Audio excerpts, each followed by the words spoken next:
trip to my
Game, record, and stream without compromise on Intel Core i7.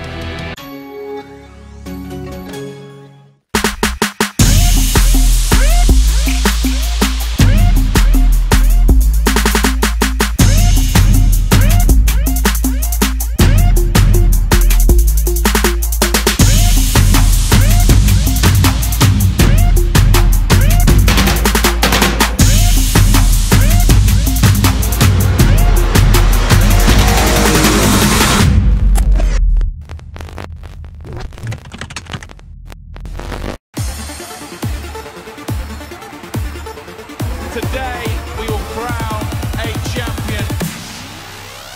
It's a championship inside smoke! That's a quad kill, and that's going to be it! What a performance! Oh my goodness! They want the trophy and they've got it! This is what grand finals are about. This is why we love Counter-Strike.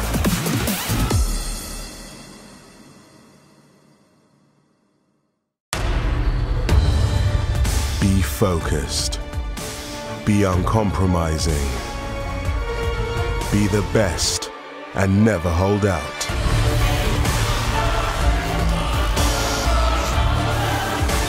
Pick your event. Place your bet. No matter who you are or what you're here for, it's our passion that unites us. Betway, for the love of the game.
ESL Pro League is brought to you in part by Intel, the City of Odense, GeForce GTX, Lenovo Legion, Bedway, Pay Safeguard, Logitech G, Mountain Dew League, Xfinity, and ESEA.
Game, record, and stream without compromise on Intel Core i7.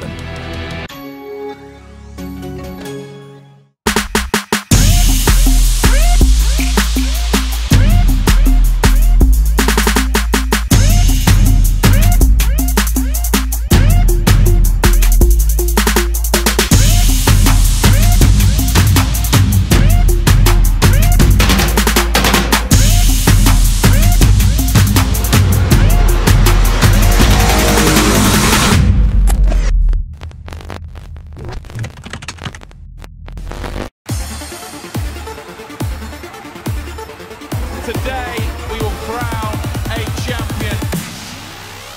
It's a championship inside smoke. That's a quad kill, and that's going to be it. What a performance. Oh, my goodness.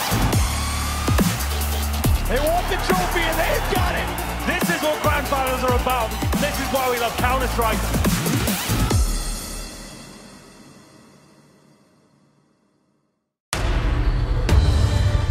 Be focused. Be uncompromising. Be the best and never hold out.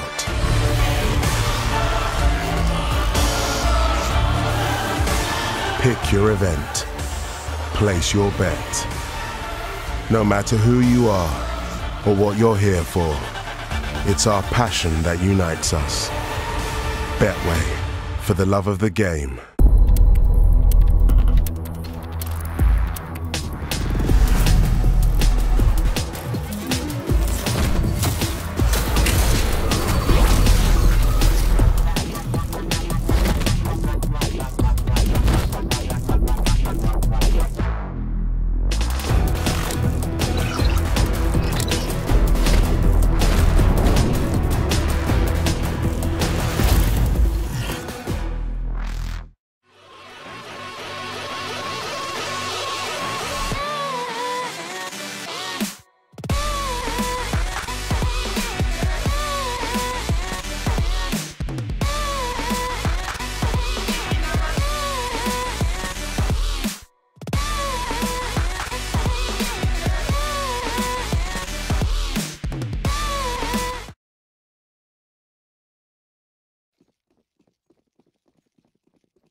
Alright, welcome everybody to the ESL Pro League. This is the final match day and there's a lot going on at once here. Right now we're watching LDLC versus Heroic as both teams are vying it out for a higher place in the ranking. Alex right now taking a fight on the A-bomb site. He'll go down pretty quickly, but Devil finds 2 kills before he falls himself.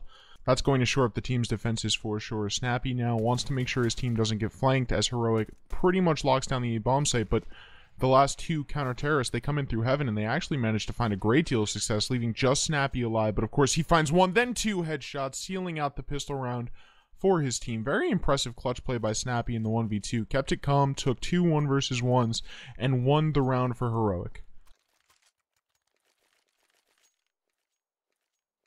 And it looks like already we're going to be heading into a pause, probably a technical issue here. I can't imagine any team that wants to take a tactical pause going into an eco or an anti-eco, especially 0-1. There's just no need for it. Both teams, I'm sure right now, still have perfectly level heads.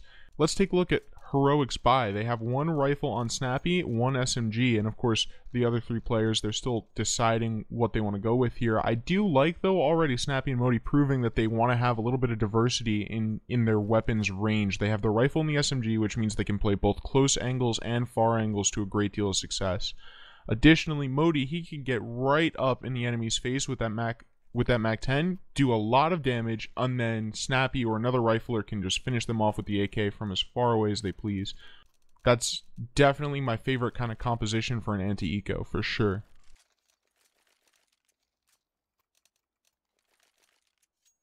It looks like LDLC want to follow this up with a force buy of their own, and so they're going with, you know, the standard pistol buys, the CZs, the Deagles. I'm surprised at the Deagle pick almost. Existence not typically the player you would think of for those flashy aim-based plays, but if he can make it work, more power to him. And now the pause is over and we're right back into it. Let's see how Heroic decide to handle their anti-eco. It's T-side nuke, which means it's kind of difficult to take those long-range engagements unless you go outside, which means that's what I'd be expecting from them right now, although of course they're not committed to anything. And it looks like they're going to go with a little bit of an execute towards the outside. A lot of nades going out, and Juji actually finding a kill on Alex through Squeaky nice and early in the round. Good stuff from him. But Tono, he's in a great spot. He manages to take down Nico with the Deagle headshot, and that actually weakens Heroic a lot early on in the round. They're down a man, but of course they still have the weapon and utility advantage by far. The second Deagle kill is meant to be Eastag. He falls down. Snappy manages to find a kill as well, but this Deagle is absolutely insane. It's got a 3K right now, and it's looking to clutch out the round, but it just can't do it. Heroic managing to pick up that anti-eco by the skin of their teeth. That was not the clean round that you would want in an anti-eco like that. Props to LDLC for doing so much economic damage. But of course, it's not enough to completely break the economy, as Heroic is able to still rebuy and keep 2 rifles, but the rest of their players are going to be weakened on the SMGs, and LDLC, of course, not really going to be buying anything. A P250 here and there for the especially rich players, but that is about it. Snappy throws the smoke out and goes fast down vents, and of course runs into Alex on the way down. I'm surprised they didn't kind of notice each other sooner, but either way, Snappy runs away with the kill and manages to not lose a single point of HP in the process, but of course he has been in this position. So the B-split starts in a great spot. He manages to find 1 kill, unfortunately. Now Nico, he's shoring up the flank, finds 1-2, but not the third. Devil taking him out with the P250 headshot at close range, leaving him in a 1 versus 2. He only has the P250 still, though. He didn't recover the rifle. He's walking over towards vents, and it looks like he wants to head down, but he's a little indecisive here. He doesn't have a kit, so if he wants to try to win the round, he needs to move quickly. Else he can just go for exit frags, which honestly is not a bad idea right now, and it looks like that might be his plan.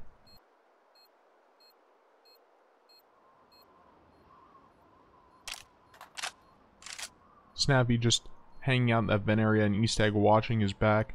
This is a pretty airtight setup from them, and now Devil, he's recovered the AK, so definitely not going to be pushing into this bomb site now, just waiting and seeing if anybody runs up ramp, and it looks like Snappy is going to walk into his crosshair. Let's see if he can manage to get the frag. It's not going to be easy, and of course he does spot him out and do a little bit of damage. The kill is not sealed. Snappy flying around the corner manages to take him down and rob LDLC of that rifle. That one's got a sting, but of course they're still going to be able to buy up with plenty to spare, even an AWP if they so choose.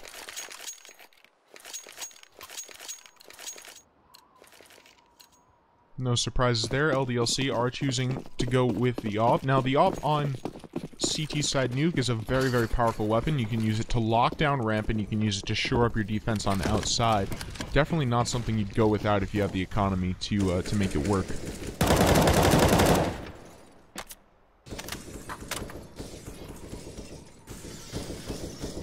Right now, we're hearing the windows break on the A bomb site. That could be a hint of an A execution. But of course, LDLC, not the team to kind of be played with here. They know to wait until they at least see some utility before they commit to a rotation.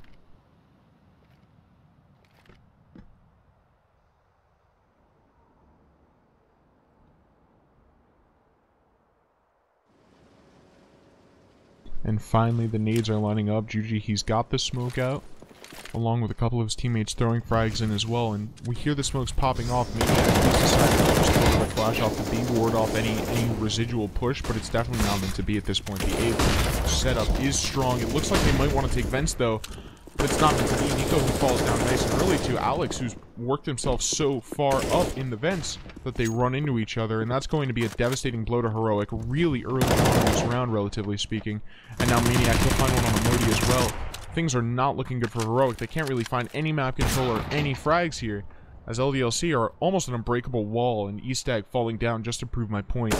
Now Snappy trying to make an opening here. He manages to find the first frag, but unfortunately not the second, as he walks out in front of Devil with his back turned. And that does leave Juji in the 1 versus 4. But he doesn't have the bomb, and the counter is due. This is not going to be easy. He manages to find the first frag, but in the process, he's knocked down to almost half health. And of course, with only 5 seconds left, he really has no chance here at planting the bomb. So it's just about staying alive and saving that rifle. Let's see if he can do it.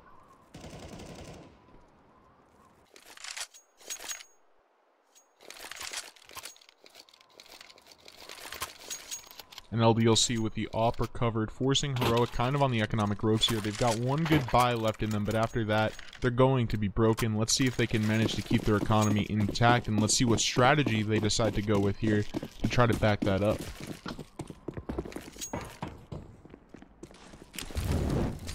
And Maniac definitely been informed by his in-game leader Existence that the enemy team is on a bit of an eco, and so a rush is likely. So he decides to spend a lot of utility in B early on in the round just to make sure that no rush comes in and overwhelms him.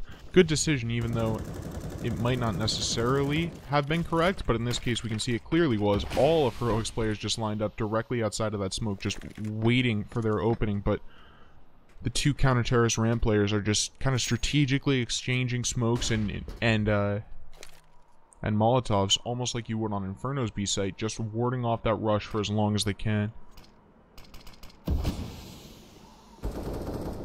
I'm noticing Heroic, they definitely like to play the vents a lot, and LDLC has definitely picked up on that as well, but Maniac right now, he manages to find 2 frags before they can get the site. Now Existence is here to back it up. He takes Maniac's old spot and finds the 3rd frag for himself, leaving Snappy and Modi alone versus 4 counter-terrorists who are firing on all cylinders right now. Snappy, he manages to find the headshot on a Devil, but Existence follows it up very, very quickly and wants to make sure that Heroic gain no ground here. And Modi is left alone in the 1 versus 3. He comes around, he clears his corner, is trying to head into that A-bomb site. He does have the bomb, but of course he has no idea of Alex's position, which is going to make things pretty difficult for him. He manages to walk his way into the bomb site, but of course planting that bomb and throwing the smoke are going to make a lot of noise. And the bomb is down, but Alex has jumped into the site and he gets the frag almost for free. And the defusal is going to come in. LDLC taking their 2nd round, and Heroic, their economy is not looking too good. Right now, before the round even starts, everyone is below $1,000, and there's not going to be a lot of loss bonus to back them up and shore them up right now. Bomb has been defused. Counter-terrorists win.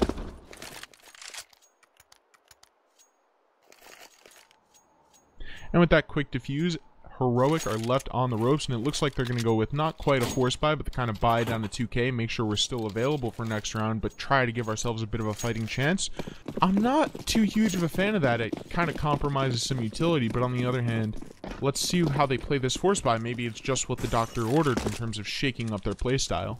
They have been trying to play in a little bit of a slower, more methodical way these first couple of rounds. Let's see if putting those kind of inferior weapons in their hands and making them get up close and personal, let's see if that's an advantage for them. And streaming into the A-bomb site, Devil manages to take down 2, now 3, he's looking for the 4th, but he's very low on bullets in the AK, and he's managing to take him down, but of course Alex coming from behind, and Mini manages to find a frag of his own, and Existence there to mop it up. Great round from Existence, pulling off the 4K without breaking a sweat. Just solid stuff. That A-bomb site hold was almost textbook the way you'd want to hold it. 2 different angles, a crossfire setup. Nobody was really managing to make it out of hut without at least 50 points of damage. And that just left Existence and Devil in a position where they could just mop up kills and kind of work off of each other's damage. Very, very good stuff from them.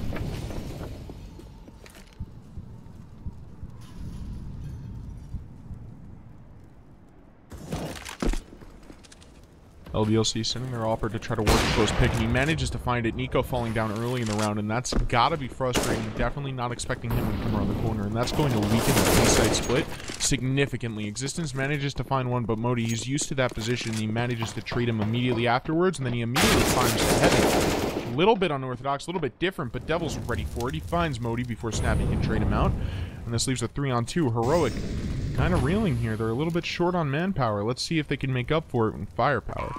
Bomb going down. Juji manages to grab that, but Alex, of course, in a great position. He manages to sneak in and take him down, and now Snappy's trying to make something happen, but Alex is already deeply embedded into the bomb site like a thorn in his side, and he manages to find the frag, and then immediately jumps on the bomb.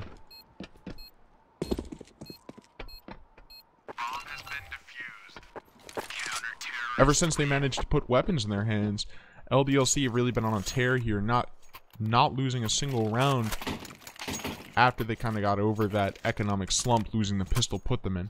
And it looks like the pause is coming in, no doubt coming from Heroic, who recently picked up Peacemaker, Liquid and Tyloo's old coach. Now, Peacemaker, you gotta remember here, he was in my opinion, instrumental to the most successful Liquid lineup.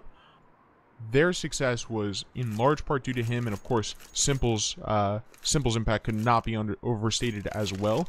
But it'll be interesting to see what Peacemaker tries to bring to this team in terms of structure and discipline, and he is in the server with them right now, and I'm sure he's definitely the one who's talking the most in the TeamSpeak server right now.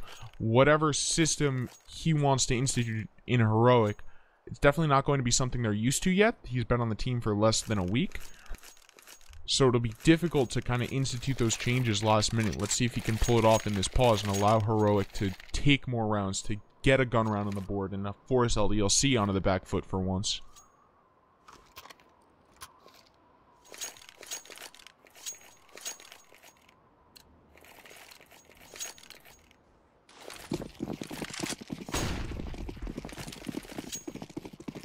And so in they go. Heroic finally back up onto a gun round, but no AWP, and they had to sacrifice an AK for a Galil here in order to make it work economic-wise. Let's see if that decision pays off. Now, Maniac, he's going to dump out the early smoke yet again. That's going to stave off the Heroic players that are over trying to work ramp. He dumps a nade down there as well, but not going to be finding that much damage with that. Heroic is a little bit smarter than that. They're playing a little bit further back, trying to make sure they don't get picked. But of course, an aggressive AWP pick takes Judy completely off guard. Now he's removed from this round, and Nico, he's taking some damage to the smoke as well. He keeps pushing that same angle, and it's almost never working for him. He eats a lot of damage trying to go through that door. And now it's Maniac. He's got the Incendiary out, and he's just trying to make sure that nobody pushes in that chokehold in a ramp, but it looks like Heroic have set their sights somewhere else. A lot of nades being dumped over, just allowing Heroic to kind of get a little bit more map control. It definitely looks like they're setting up for an A-bomb site take, but they're not committed yet. That being said, the time is ticking down. It's kind of a make it or break it moment.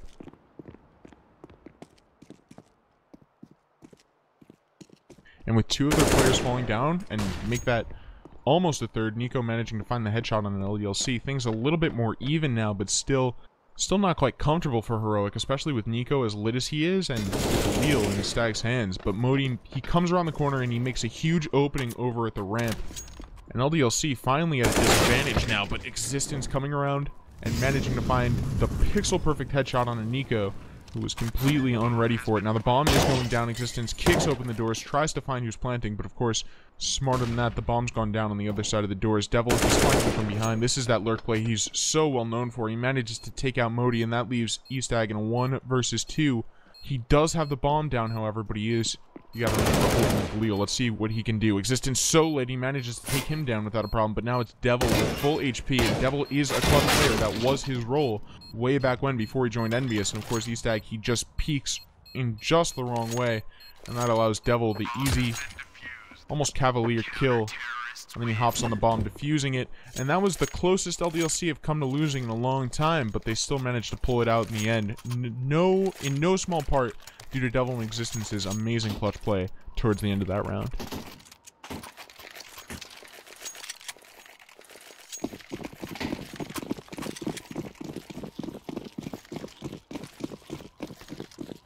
And LDLC have got to be feeling good there, but Heroic got to be mulling over in their heads, you know, what can we do differently? What are we not thinking of here? Because LDLC so far have just been an wall when they have guns in their hands.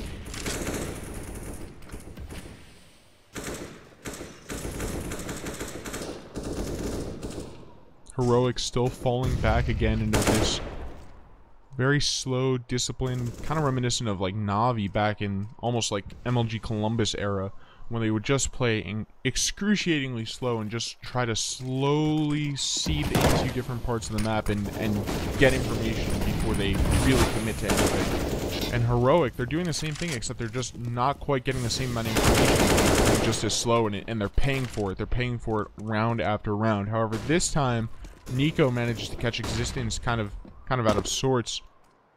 And that's going to be a nice early advantage for them.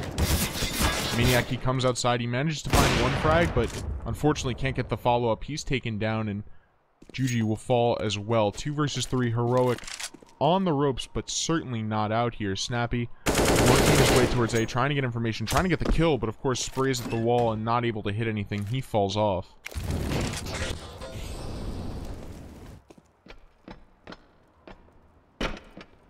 And it looks like Heroic, they want to take it towards the B bomb site. Nico manages to secure it, and then Snappy brings over the bomb, and he finally starts that planning process. Of course, that's going to tip it off to LDLC. They send 2 players through the vent, but Nico finds both, and Snappy takes out Devil as well. Finally, Heroic back in the game. But of course, LDLC, with so many rounds won in a row, they still have an economy that will allow them to buy if they so choose. So Heroic, their work is not over yet. They need to win at least one more round in a row before they can really pat themselves on the back. LDLC, though, their buy is pretty weak here. It's going to force them to play a style they're pretty uncomfortable with. It's going to force them to get a lot closer than they typically do. And hopefully, Heroic can take advantage of that.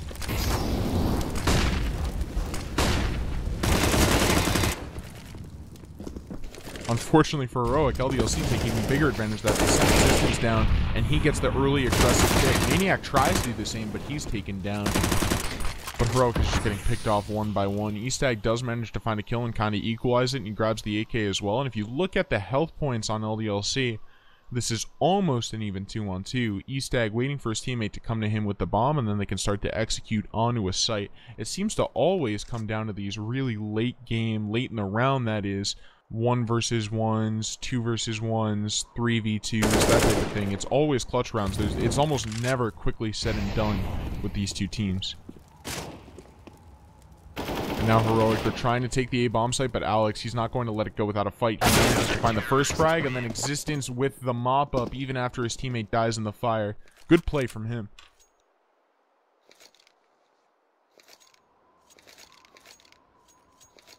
And yet another pause coming in. Heroic, no doubt disappointed by the fact that their economy was just broken. Their money's very weak now. No doubt they're heading into a save.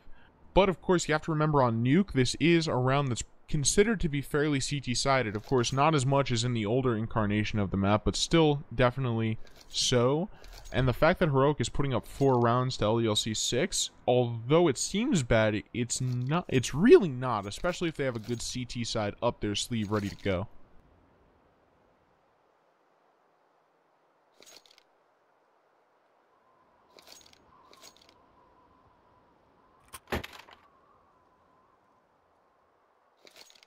And LDLC with the 5 rifles, foregoing the AWP for now, but it really shouldn't be a problem as long as they remember to not get in Heroic's face, to give them space, because of course when you're 5-10 feet in front of somebody, that's the kill zone for CZ75s. It's that deagle on Juji though that you gotta watch out for as far as range goes. He might be able to get a couple picks there, and Juji, of course, the highest rated player on either of these teams in the past 3 months right now. He's definitely the player to watch, and no doubt that's why he bought that deagle. He has the confidence in his aim. He wants to try to get a long-range pick and open things up for his team. Let's see if he can do it successfully.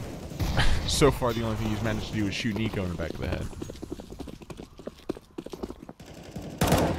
Heroic, they put up the wall of smokes, and it looks like they're just going for a fast plant strategy. They drop down secret and outside, but of course, the counter-terrorist is smarter than that. They drop a smoke trying to keep him out, but it won't work for long. Juji managed to find the fleeing Alex in the back of the head, and Maniac a little bit too eager to get the pick. He's taken down as well. Now Devil, who knows where the terrorists are going to come from. He finds one. Can he make it 2? He can. Both falling to his AK, and he turns around and gets the 3rd somehow. Very impressive 3K from Devil, but now he's out of the round. This is left in a 1 versus 2 as the CZ takes down his teammate. He manages to take down Nico, though. That's going to leave Monty in Existence wearing off. The old school famed IGL falling to the new talent. Modi just kind of rushing in, catching Existence a little off guard. He expects the other player to slow it down in the 1 versus 1 to give him a little bit more time, and it's not meant to be. He comes around that corner as quick as he can and just takes him down with a headshot.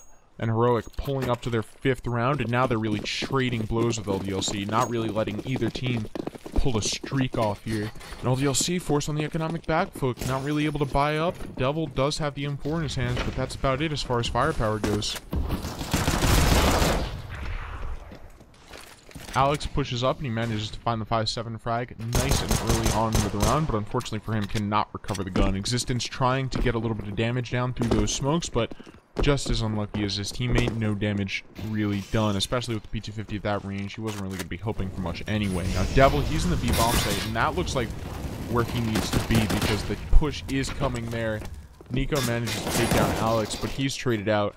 And now Eastag has kind of got an idea where the players are coming from, but not too solid on it. He manages to find 2 as he finally sees them streaming in from ramp, and Existence in the 1 versus 3 eats so much nade damage. Now he just wants a gun, an exit frag, or something, but he's being forced back so quickly here. Unfortunately for him, there's not much more he can do right now.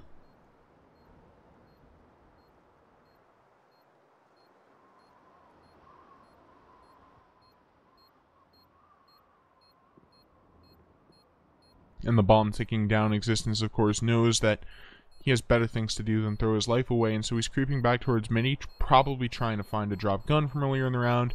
Best possible scenario, he gets an exit frag.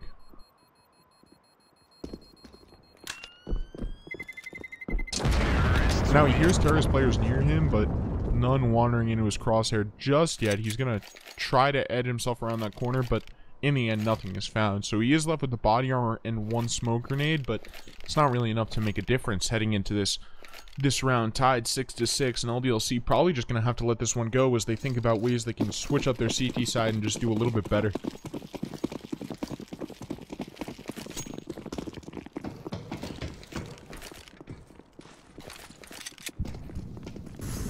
And a smoke from LDLC kind of warding off the outside push. They saw how effective it was last round, and they don't want to risk the repeat. And LDLC, they're just inching themselves close. With the pistols, they're putting themselves in these weird one-and-done spots where hopefully they can just find a kill, maybe 2 if they're lucky, to unsuspecting players.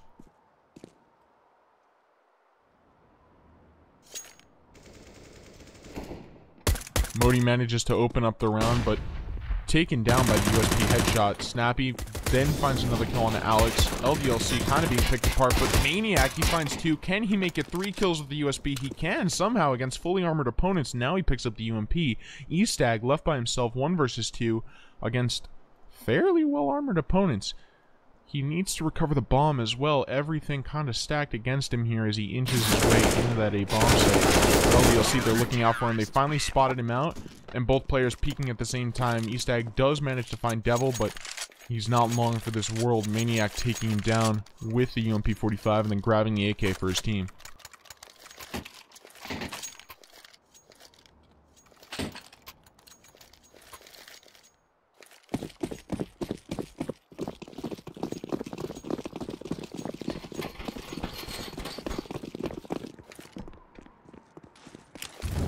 All 5 players heading in the lobby right now, and it looks like they want to kind of do a quick A play, but it's not working out for them. They're getting torn to shreds. Alex and Devil both going off here with the rifle play, but Snappy comes into the bomb site, and this man's like the entry fragger that was always supposed to be. He manages to find the first 2 frags, but he's left by himself and with only 37 health, and nades going off all around him. Essentially, if he steps in the wrong spot, he's dead immediately.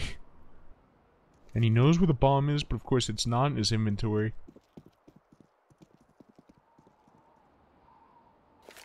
And he knows that there's almost certainly counter-terrorists waiting right around that corner. He smokes the bomb and he grabs it, but gotta be so careful about that spam. He loses a couple precious health points to it before he drops down to that vent. He's almost certainly heard dropping.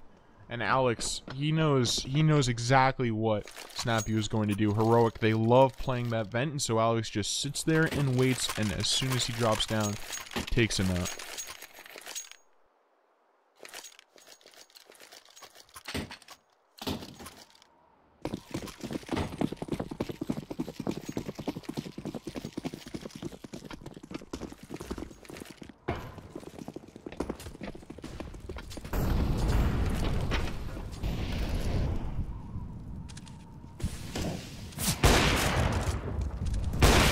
And now forced to eco again. Snappy again picking up the deagle and trying to do long range frags, but it's just not meant to be. Existence and Toino just mopping up. Playing it exactly the way anti-ecos are supposed to be played. Staying far away, using their rifles to their advantage, and making sure that no pistol players can kind of get right up in their face and negate the range advantage that they have. LDLC's Opera, of course, going off here. Existence, he finds the last terrorist player, and Monty with the CZ, he's just alone, he's being hunted. Alex going to be the one who gets the frag first, and that's going to seal out the half. 9-6 in favor of LDLC, and this is absolutely crazy. Heroic definitely the favorites heading into this game, and they end the first half at a disadvantage. Now, of course, this is a CT-sided map. Heroic should, in theory, have an easier time in the second half than they did the first by a wide margin, but that cannot be guaranteed.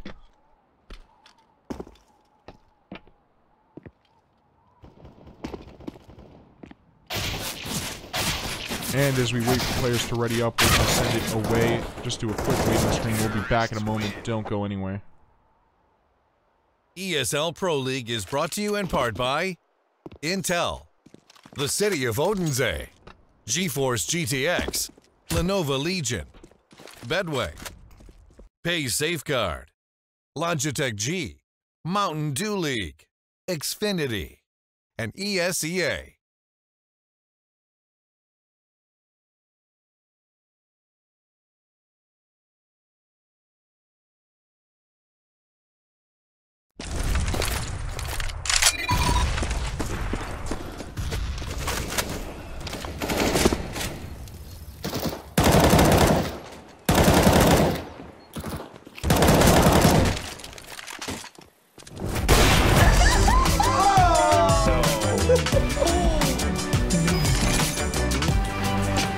Game, record, and stream without compromise on Intel Core i7.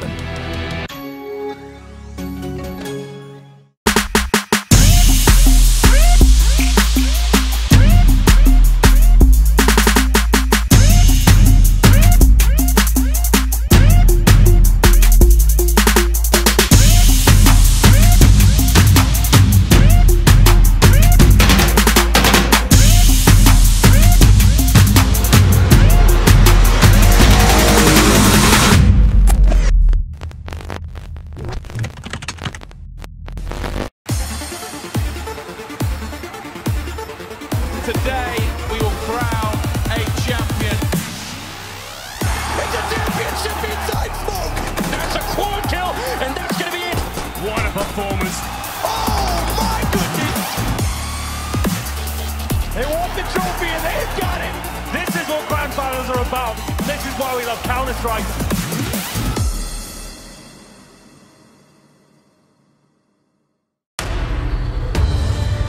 Be focused.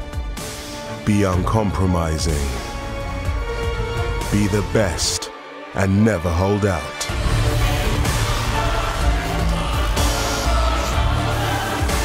Pick your event. Place your bet. No matter who you are or what you're here for, it's our passion that unites us. Betway, for the love of the game.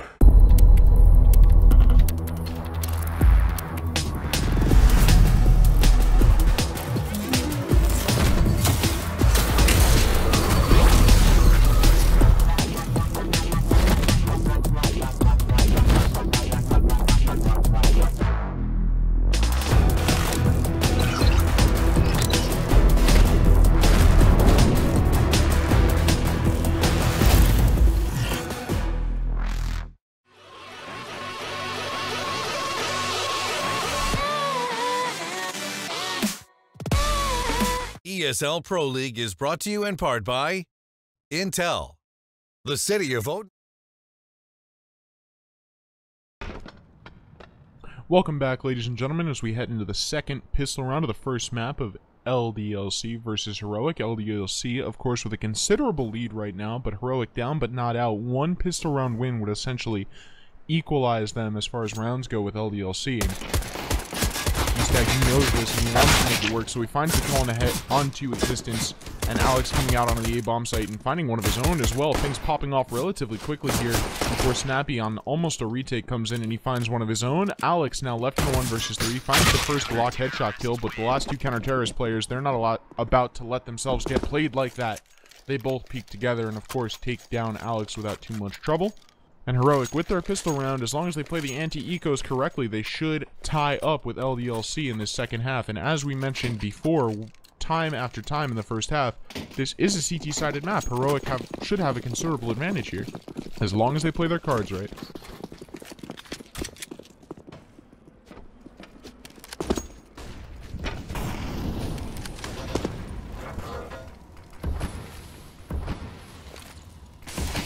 Looks like Heroic have kind of an idea of what LDLC wants to do here, at least they think they do, as they're kind of rotating, they're getting a little bit antsy here, but LDLC, they're playing it nice and slow. The disciplined style of existence really shining through right now, as they're not rushing into anything, even on an eco round like this.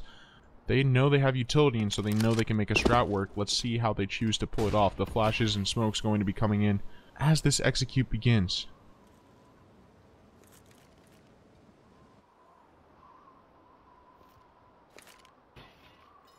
LDLC, they've worked themselves up right up next to Squeaky, and it looks like they're ready with the nades to kind of stream through that door. Juji, he's worked up mad close, but he gets flashed and he has to fall back, and that's going to be his life existence getting him the back.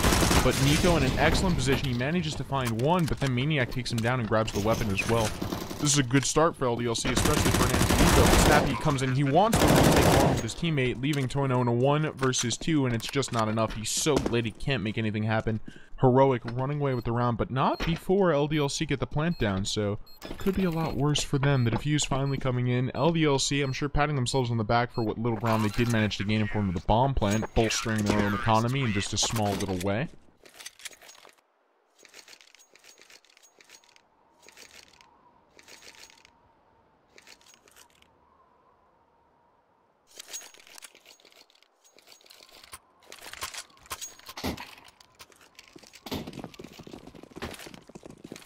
And now LDLC back on the buy, although not too much utility, and it's taken them kind of a while to get out of spawn here. Definitely a little odd, but Existence not too much of a fan of the rush strats anyway, so playing it nice and slow, it shouldn't really matter if they get there a couple seconds later, luckily for them.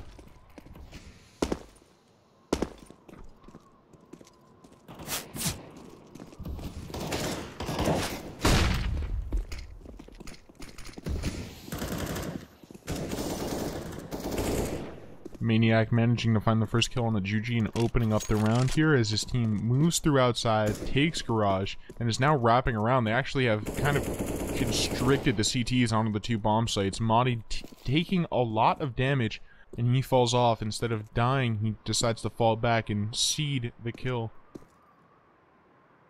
And now LDLC, they've slowed it down. They don't want to get caught out by not paying attention, and so they're just waiting for the counter-terrorists to get a little bit too antsy to do something dumb, and if that won't come, then they'll do kind of one of their famed methodical executes. But E-Stag, he's just waiting, and he actually manages to find Maniac as he walks into his crosshairs before Alex can trade him out.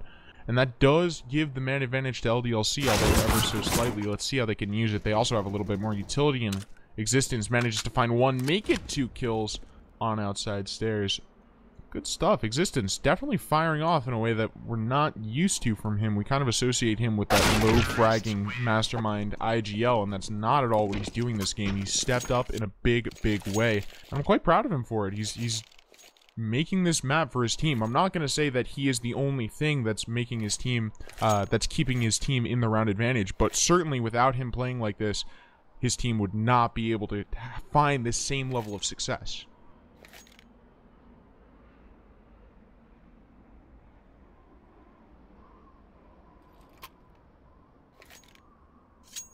And the pause coming back in. Heroic just trying to reel here. They are a little bit weak economy-wise, but I'm sure Peacemaker is coming up with a couple of unique setups for them on the CT side. You know, play the off angles, play the one-and-done spots like we saw LDLC do on their ecos last round.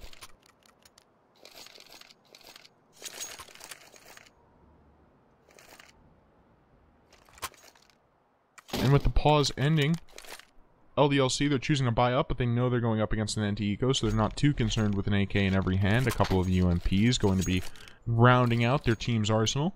And Heroic, they're doing another buy down to 2K, and that really just means a Deagle and a CZ and nothing else.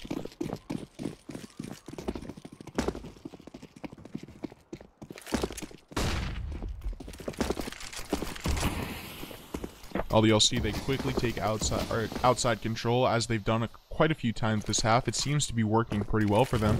And now what I don't like here is it seems like a couple of Heroic players are holding the same angles they would hold with rifles. For example, Modi, he was on ramp looking towards lobby with a USP out. You're going to lose the fight to the AK every time if you're holding that angle with the USP. It's just not a strong enough weapon. But Devil, he comes around the corner and he runs right into E-Stag. Face to face, somehow Devil manages to win out there. Luckily for him, he had the higher damage weapon, but Juji finds the nice headshot onto Alex to avenge his fallen friend before Existence trades him out. Heroic, unfortunately for them, they're losing trade after trade after trade, and they're always at the man disadvantage, and so to win rounds, they have to have their clutch players go off, and they're able to do it a lot, but they're not able to do it the majority of the time, as almost no one is. And that's going to be responsible for a lot of the round deficit they're seeing right now, and that's a perfect example of it. Snappy does run out, he does get one frag, but he can't save his life, and his team is in a man disadvantage, so that wasn't really helpful, except for the little bit of information they gleaned from it.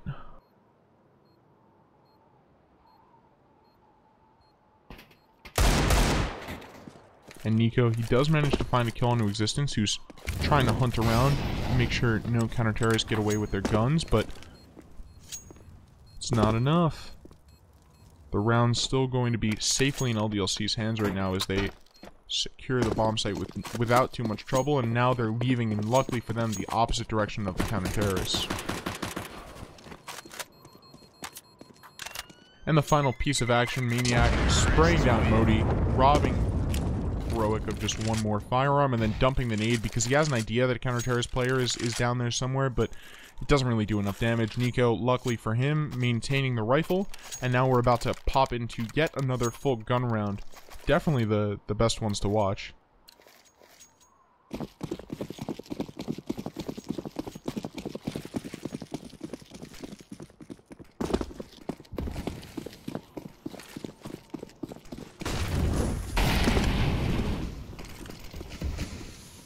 And Heroic on the CT side, they actually take some pretty aggressive positioning here. Let's see how it works out for them.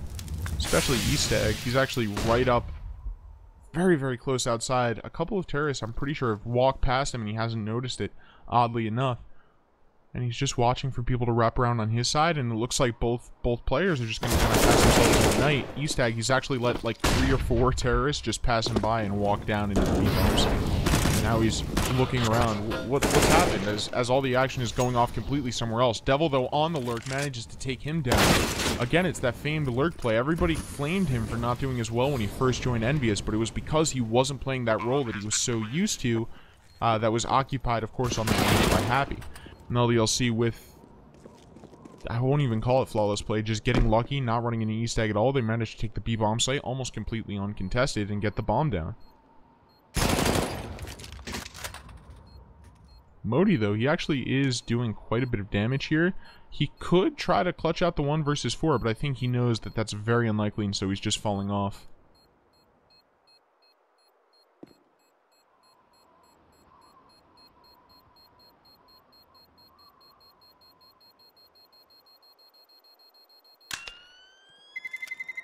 Terrorists win. An easy round for LDLC, but of course they don't go without economic damage, and that's going to be done by Modi finding 2 kills and taking 2 rifles away from them. They will be able to rebuy, but of course a little bit weaker than maybe would be ideal. Alex, you're seeing on the UMP. Commendable effort for Modi, just trying to weaken them just a little bit more, and of course carrying the M4 into his own team's force by eco situation.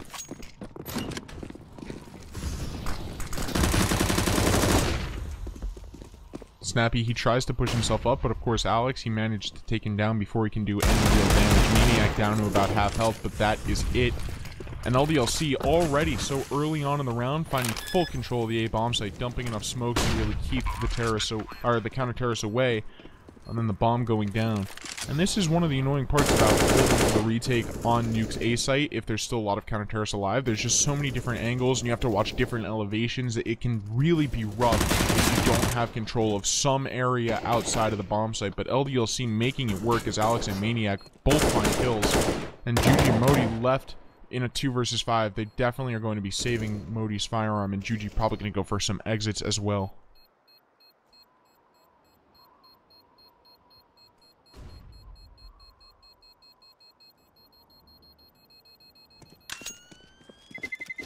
Terrorists win.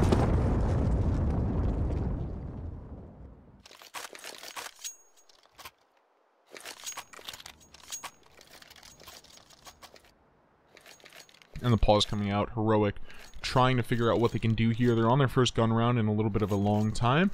And so the question is, how can we do something a little bit differently here to keep LDLC from getting so close? Because they really are right about to run away with this first map here. How can we stop them from just pushing it over the edge? How can we stop that final straw from breaking the camel's back?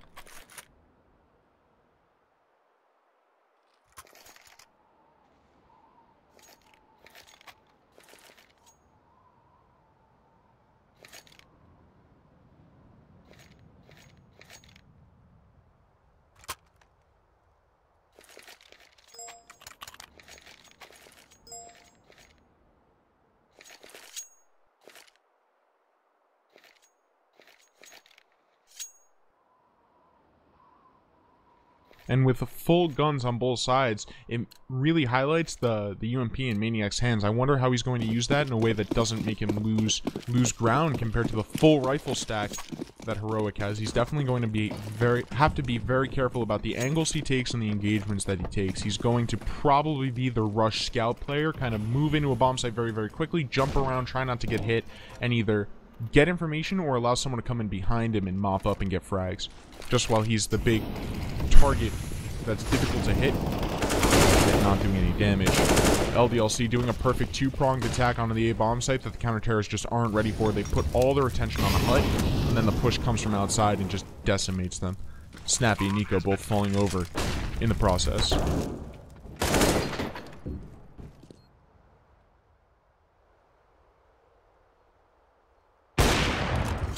Juji trying his best with the AWP now, manages to take down Existence, but of course, this happens time and time again. LDLC, they have these flawless bomb site takes, and so Heroic, they manage to get away and they manage to save a couple guns, but they're not winning rounds, and that's really going to be what kills them as LDLC comes into their 14th round.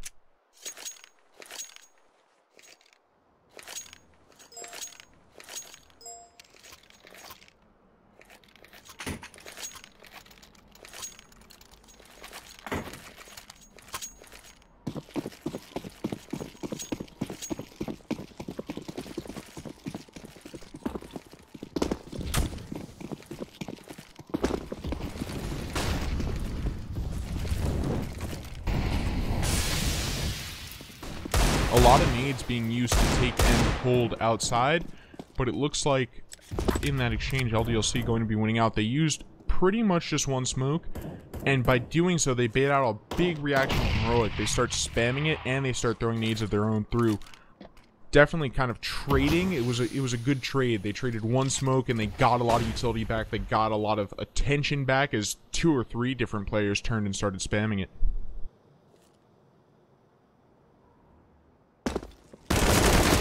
Snappy dropping down and manages to hold off that terrorist push on the A-bomb site, but of course Alex, it wasn't a fully committed probe, it wasn't a fully committed push, rather, it was a probe. Alex was trying to see what kind of resistance he would run into on the A-bomb site. Of course, it proved to be too strong. Then the attack changed, and LDLC started going towards the B-bomb site, where they're finding much more success. Resistance trying to make sure that Juji can't get away with any more frags, and he does pull that goal off flawlessly.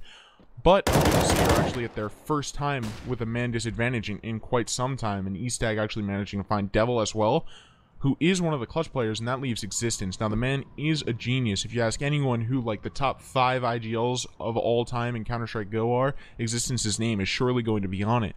So let's see what he can do in this 1 versus 3. Let's see if that intelligence shines through in his play. He manages to take and then starts running because he knows the stealth gambit is over if there's anyone nearby. Unfortunately for him, though, he just doesn't have a lot of time, and he knows it, and so he's going to be saving that AK instead of risking it all for no reason, especially when he's at 14 rounds compared to Heroic's 8. There's no problem with letting them take 1 in exchange for the money.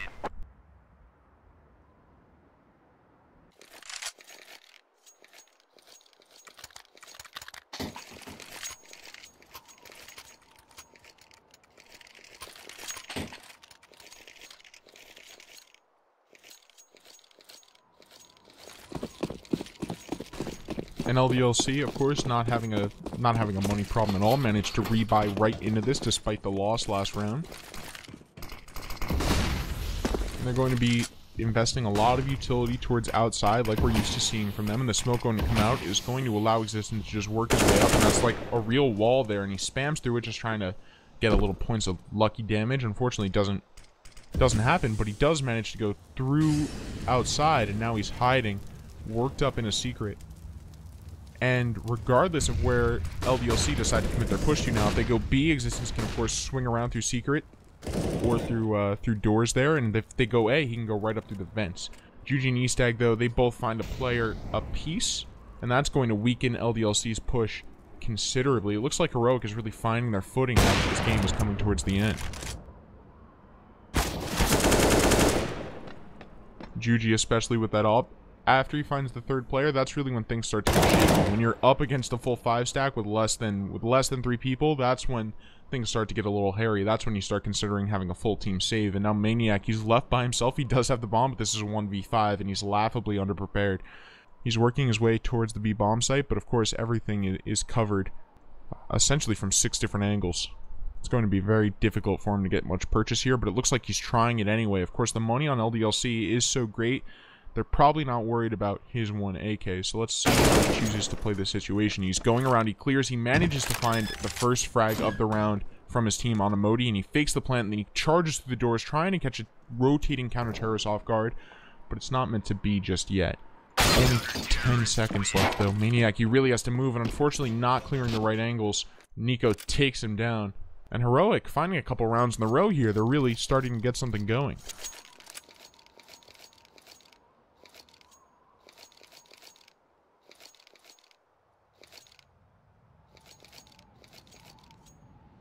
And this LDLC using their first pause in the match, just trying to regroup here. They realize Heroic has started to figure out something that works, and they need to make sure that strategy can't carry them up to the tie, because LDLC, you're so close to the end here, you want to just push it over. You don't want to allow Heroic to gain too much more ground, because their lead is not that absolute.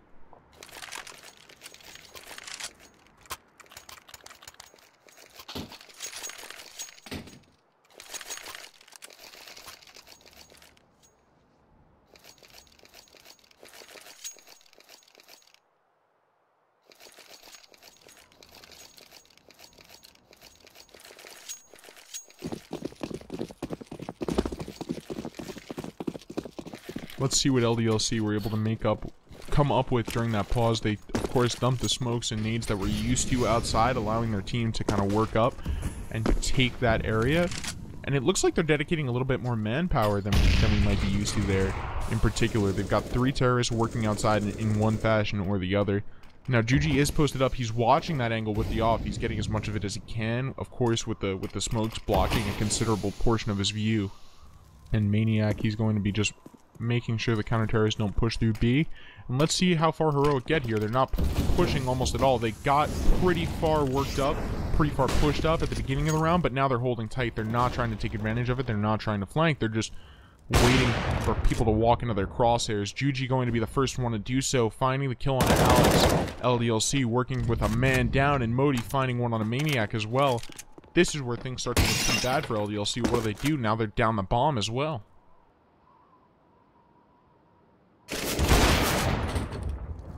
Existence trying to equalize it, trying to give his team a fighting chance. He'll find the kill on the Juji, and of course Juji on the op, he's been a huge presence.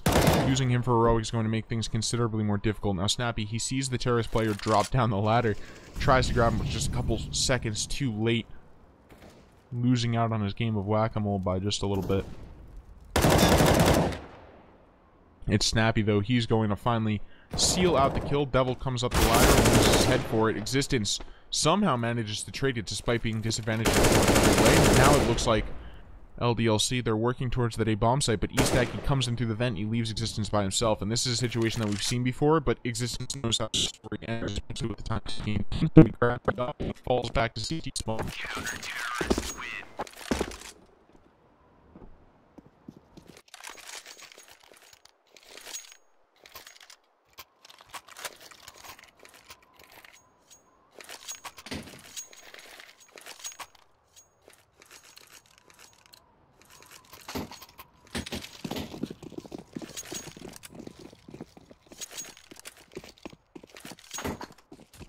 Alright. And Heroic, they've managed to really string their streak together here, and LDLC, unfortunately, they're forced onto a force buy, with, of course, just the saved AWP coming into play. That AWP is going to be the linchpin of whatever strategy they go with this round, because they don't have any other firepower, and so Toino, he's working the edges of these smokes as best he can, trying to find the pick, but Juji, he actually finds one on a Devil. He gives away his position in the process, though, so Toino waits for the flash, and then he comes around, he's checking the corner, he's trying to find that AWPer, because taking him down would be a huge advantage, but unfortunately for him, Juji has changed positions, and he's not giving his life up that easily.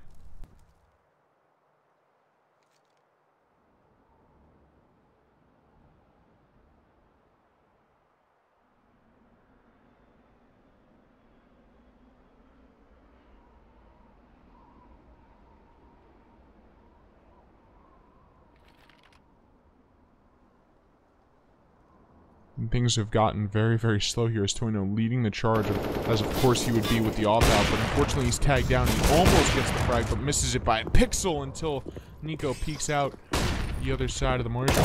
Unfortunately for him, that was not a good call. He loses his head. And now Toino with the op. He's really doing a lot of damage for his team. Is the only thing keeping LDLC in the round. But of course the frag going to come out. It's going to force him out of position. And he's got to be worried about getting flanked. He sees the CT, but he finds the headshot with the op on an E-Stag. Toino fragging out of his mind right now with the 3 kills. And of course the only 3 kills an LDLC player has found this round. And now he goes into the B-bomb site, but it's a little too slow to prevent. And that allows Madi to take his head off. But he'll fall to Existence, who's now in the 1 versus 1. Both players opping. Existence and Juji. Now, Juji is really the player you'd think about as opping, but Existence doesn't have time for the plant, and he knows it. And that's a tragic end of the round. LDLC waiting just a little bit too long, and allowing Heroic to gain just a little bit more ground as a result. A buy for LDLC would be difficult, but it is possible. The op, of course, going back to Toino, because we've seen that man is a monster with it.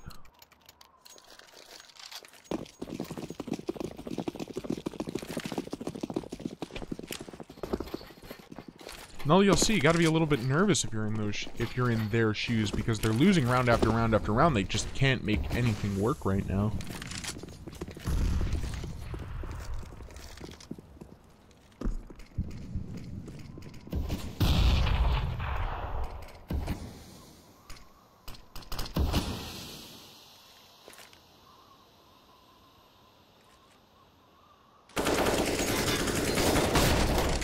Existence flashing himself through the smoke, and he actually gets a lot of purchase in the ramp, and he manages to find the frag off the back of it, but not before Modi can find 2. That's a pretty huge hit to take early on in the round, and Existence, of course, inadvertently giving away the position of the bomb in doing so. He does drop it, though, and then grab the op. He's going for the pick, but no counter-terrorist players waiting for him here.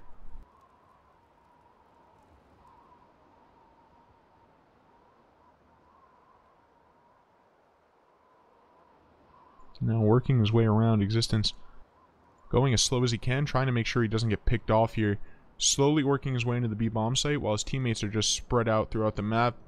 LDLC leaving themselves a lot of options as always, but when you have this few players, maybe options aren't the best thing. Maybe you need to pick one thing and just commit to it hard. But of course, that's not Existence's play, at least not yet. E-Stag and Nico both sounding off of kills of their own, leaving Existence in a 1 versus 4. And Heroic, they've gained a lot of ground here. Now, this should be their 13th round, barring a miracle as far as Existence is concerned. So how do LDLC change things up so that they don't lose immediately into the second map? Of course, only 7 seconds left. Existence falling into the exact same problem that he's falling into round after round after round. And this used to be Heroic's thing, where they'd lose so many players in the early exchanges, and then how are you going to win a 3 versus 5 consistently? The tables have turned, and LDLC is facing the exact same issue now, so it's how can they stop their players from being picked off one by one? No good answers there, and hopefully during this pause, Existence will be able to figure something out, some different strategy. At this point, he's got to be at least considering throwing all the tactical decisions to the side and just rushing a site. It won't be expected, it'll keep all of your players together, and it should prevent Existence being alone in a 1 versus 3 or 1 versus 4 again.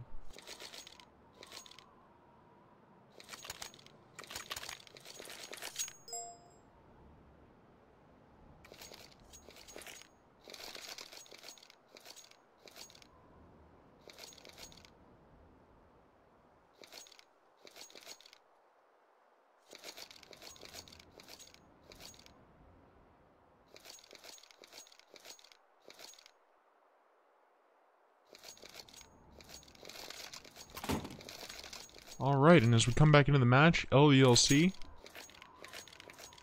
unfortunately not really able to full buy. They grab, you know, the bare minimum of what they can put up on the board, which is an AK and a couple CZs and a deagle. This is the traditional kitchen sink buy, you know, everything that you can possibly cobble together. Of course, every single player on their team now right above that 2K number. They want to make sure they can save heading into the next round, except for Existence, funnily enough, and we've seen him save enough times that I'm starting to think that maybe that's not even a bad decision.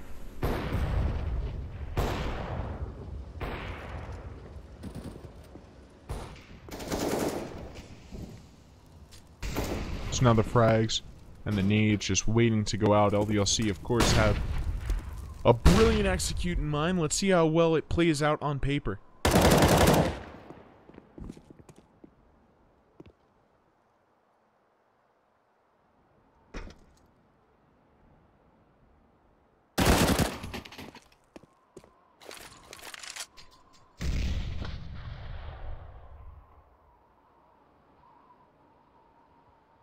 And this round just playing out very slowly, and I have to say I'm not a huge fan of that decision because we've seen from Existence just time after time his teams not having enough time to get the bomb down. But of course, LDLC this round, they've luckily managed to find the first pick, taking out Nico, who is one of the big fraggers, and Toino somehow managing to get the flick op shot on the E-Stag.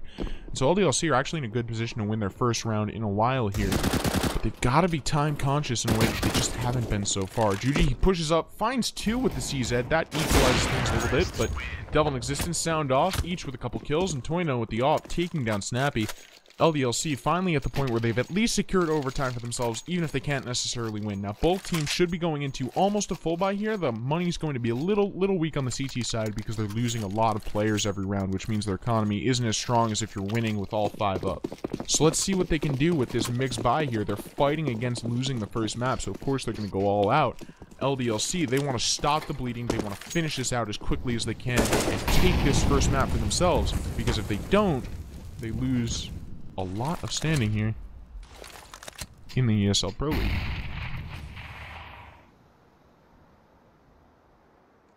And yet again, we're seeing things so slow. I'm surprised with every single round being as slow as it is, that one team or another, be it CTs or Ts, just decide, screw it, get right in their faces, they won't expect it. It looks like LDLC is trying to do something similar to that right here, but it's working out really against their favor as they run into the meat grinder, and Heroic shears them down ruthlessly, and we might be heading towards overtime here. LDLC, they're right at the precipice of it, and they of course want to avoid it. You don't want to go into that second map fatigued after slugging it out in overtime for a not guaranteed win, but LDLC, their economy is really not looking good. So this is a very, very important round. Let's see what Existence has his team do right now.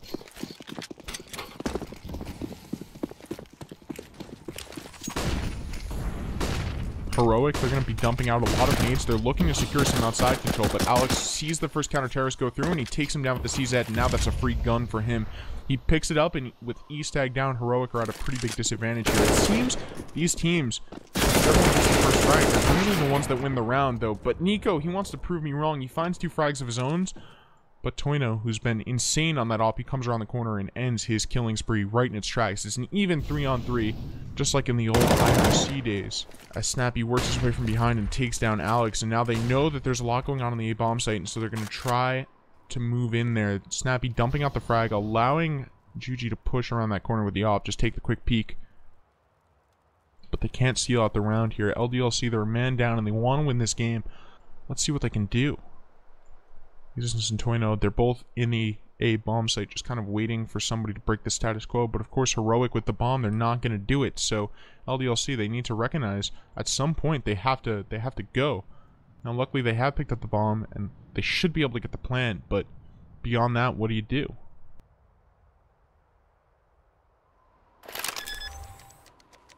And that's going to be the plant initializing.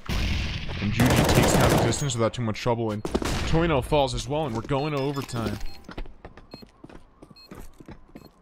Not even breaking a sweat on the retake there. Heroic ruthlessly mowing down any opposition that stood in their way. LDLC couldn't really put up a fight there. And 15-15, we head to OT.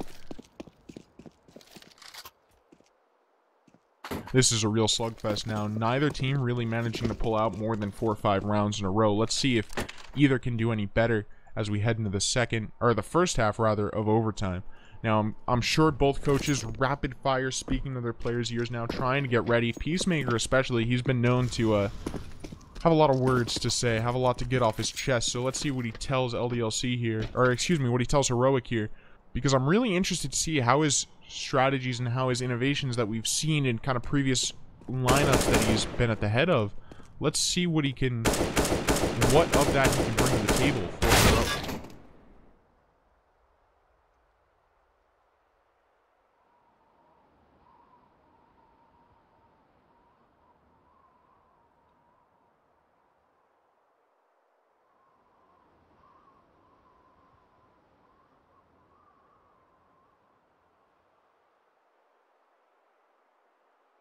And as we wait for overtime to get underway, we're going to kick it to music really quick. I'm your caster at Mazer CSGO. Thank you so much for watching. Thank you so much for experiencing this game with me. We will be right back with the start of overtime.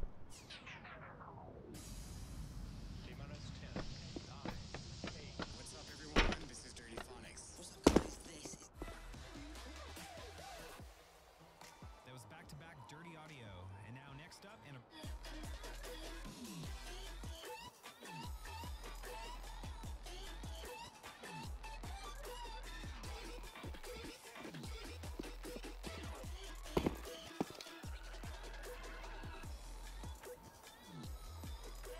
Counter-terrorists win.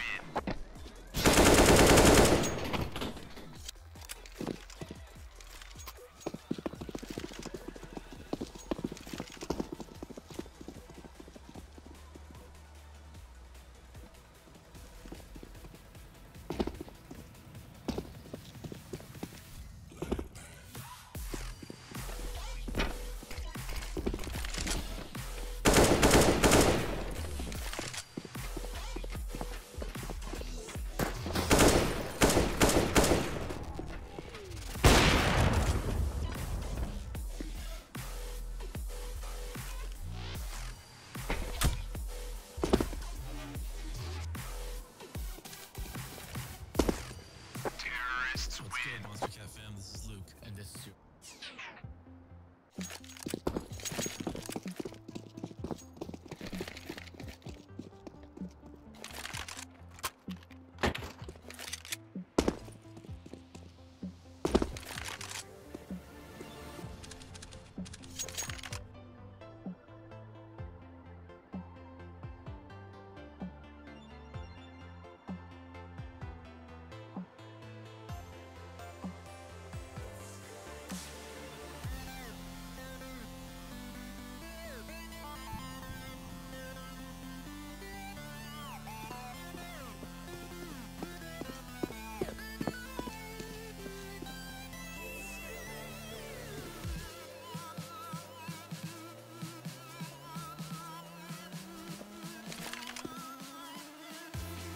Terrorists win.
Alright, we're back heading into the first round of overtime, and neither team looking to waste time here.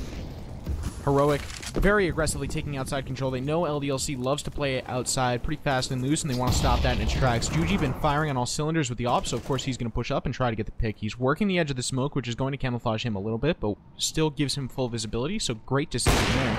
And he'll find the first frag, Tornado falling down to him, and of course Tornado on that op is a force to be reckoned with, so the fact that he can take it out so quickly is definitely a great thing. Now Maniac and Devil both finding a kill each for their squad, but Nico not going to let that go unanswered. And that'll leave LDLC a man down, and Nico actually finding another one as well. Now, this is Devil's expertise, as I mentioned time and time again here. He's in the 1 versus 3, and he finds the first frag on a Juji, who is that Opper. He's pretty much the only person who can remove his life with one shot right now. So let's see what Devil can do with this situation. He's working his way up on the outside, but unfortunately, right from underneath him, it's so hard to tell on that catwalk. It's so hard to be cognizant of where your enemies are when they can essentially attack from all dimensions. And that does allow Heroic to run away with their first round of overtime.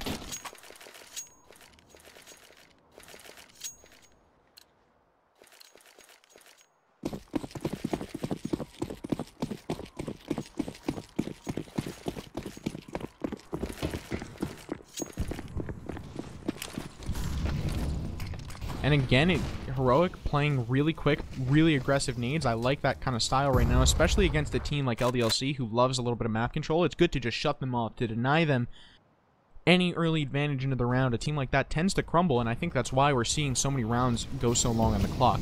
That being said, Existence, he does find a nice quick opening frag, but Nuke is long enough to find 1-2, make it 3 with excellent spray control, and Modi comes up to mop it up. That was an insane spray from Nico, and pretty much has secured the round for his team. Of course, Devil, he is the clutch player, but 2 players peeking him at once. It's not meant to be. Modi takes him down.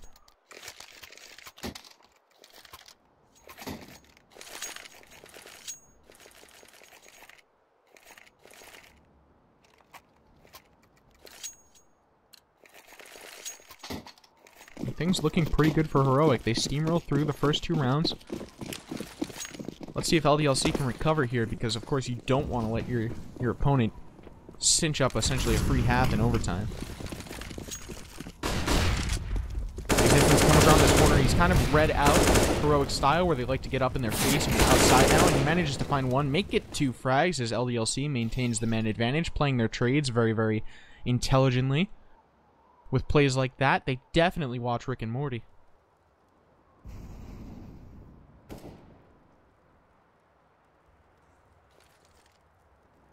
And so things have kind of slowed down. Heroic, they don't want to give up their positioning, especially since they have a pretty good idea where the bomb is. Unfortunately, though, Modi, he peeks out, and when you're spraying at a distance like that, if your first shots don't hit their mark, it's very unlikely that you'll cinch out the kill, as was just demonstrated for us. Now it's just Nico left alone in a 1 versus 3 against Devil, Existence, and Maniac. No, those 3 are fraggers, and they are clutch players. So, Nico, things are looking pretty hairy for him right now.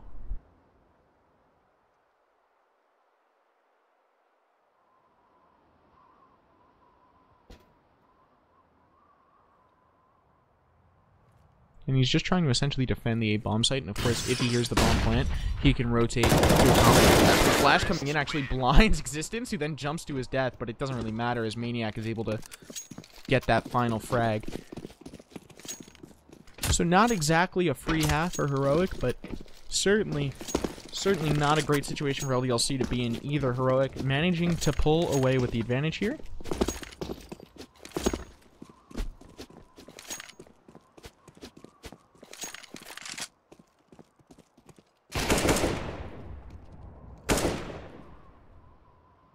And now we're just waiting in between the 2 halves in overtime. I do like how Heroic seem to have adapted to the LDLC slow playstyle, and so they've just gotten dynamic. They're taking outside control. They're completely denying it from LDLC. It's good stuff, and it'll definitely come in handy if they find themselves on CT side in overtime again.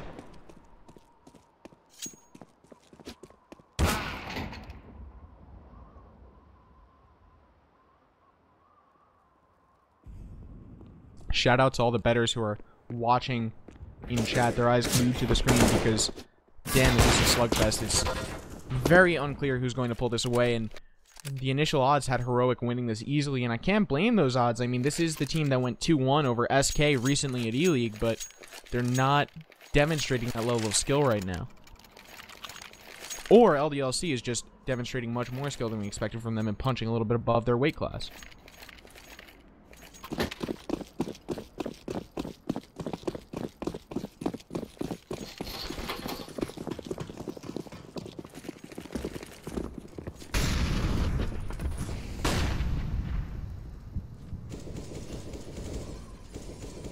Maniac holding the same angle that he's used to, and Heroic actually going for one of the executes that we saw maybe a couple times earlier from them in the first half, and breaking the windows on the A-bomb site. That definitely seems to be the execute they're most comfortable with.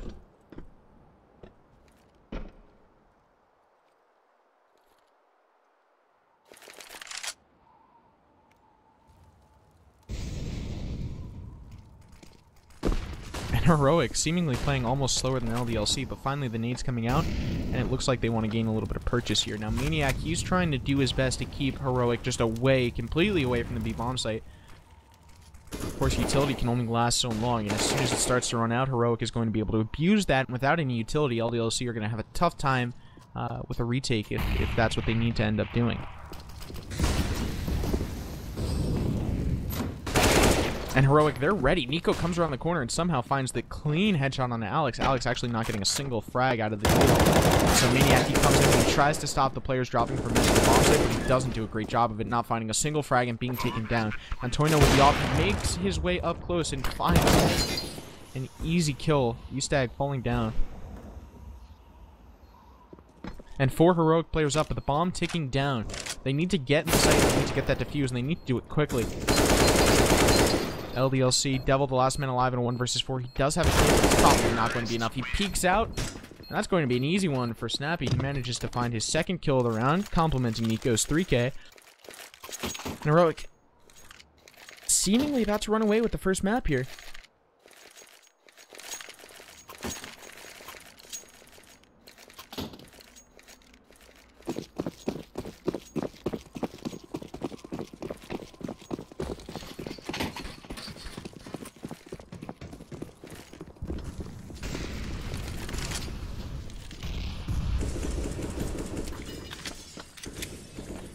Both teams full guns, full utility. Notably Heroic even buying quite a few enhanced handguns.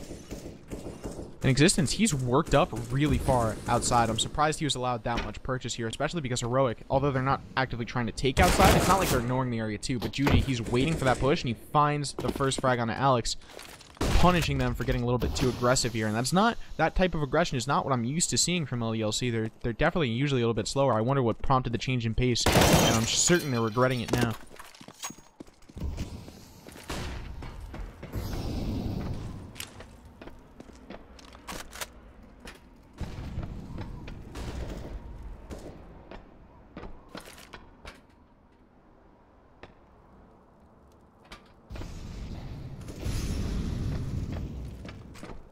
Speaking of aggression, Toino with the op, he gets right in the enemy's face and finds the kill on Amadi, and that, luckily for his team, evens things out. Maniac, he's ready with the utility, and he feels the first op shot give him a haircut before he drops that molly. Definitely a little bit ballsy, but he does keep his life.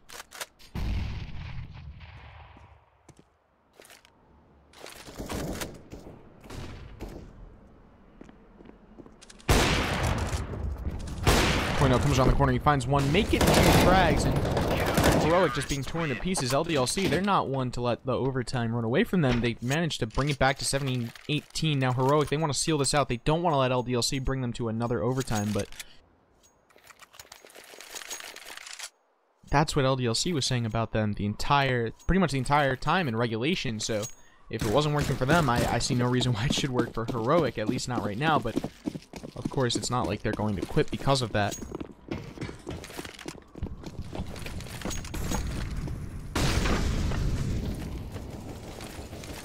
And so now Maniac, he dumps the nade out, just trying to keep them at bay. I like the way he uses utility on the B bomb site, but it does leave him exposed to a late round rush from the terrorist side, and that's not something Heroic have taken advantage of just yet.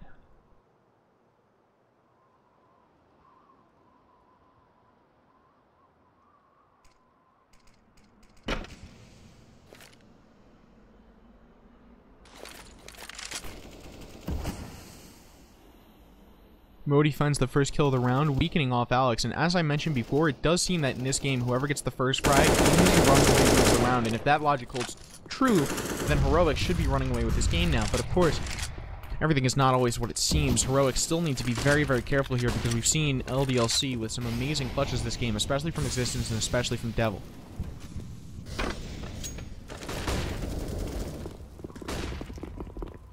Now Heroic, they're working their way towards that B bomb site, and they're pretty much uncontested as they move in a ramp room and they start charging down the ramp. But I'm sure counter-terrorist players ready and waiting.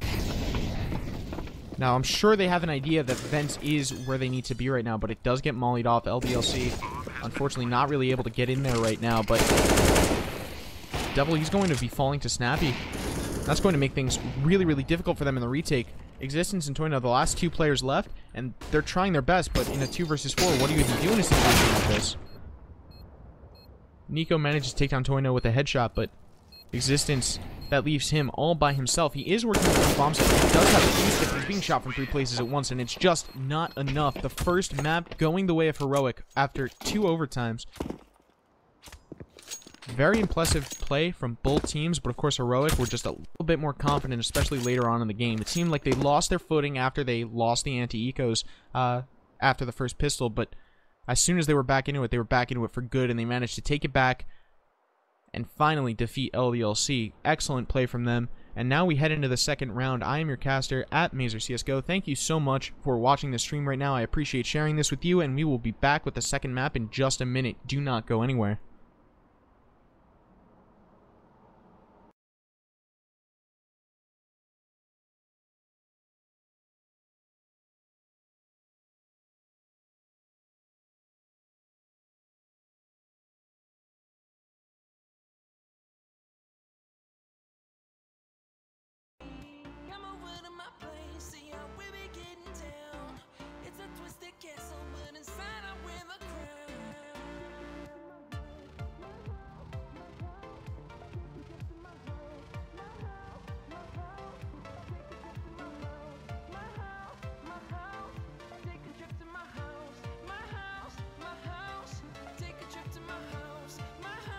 ESL Pro League is brought to you in part by Intel, the City of Odense, GeForce GTX, Lenovo Legion, Bedway, Pay Safeguard, Logitech G, Mountain Dew League, Xfinity, and ESEA.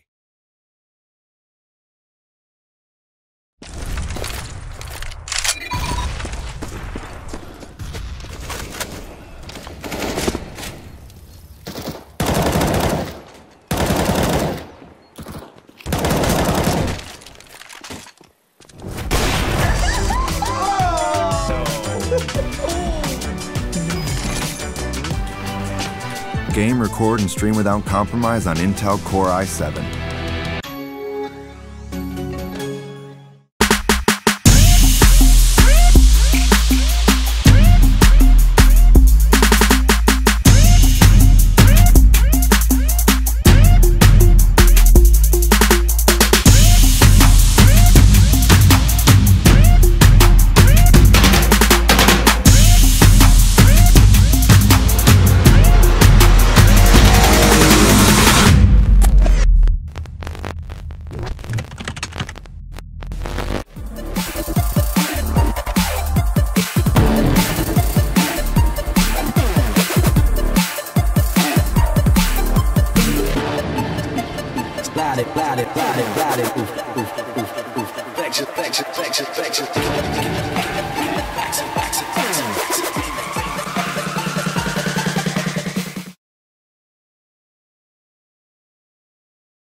Hey, what's good everybody? I'm gonna be making my way out of this chair finally in December again for the ESL Pro League finals in Denmark or Dansk.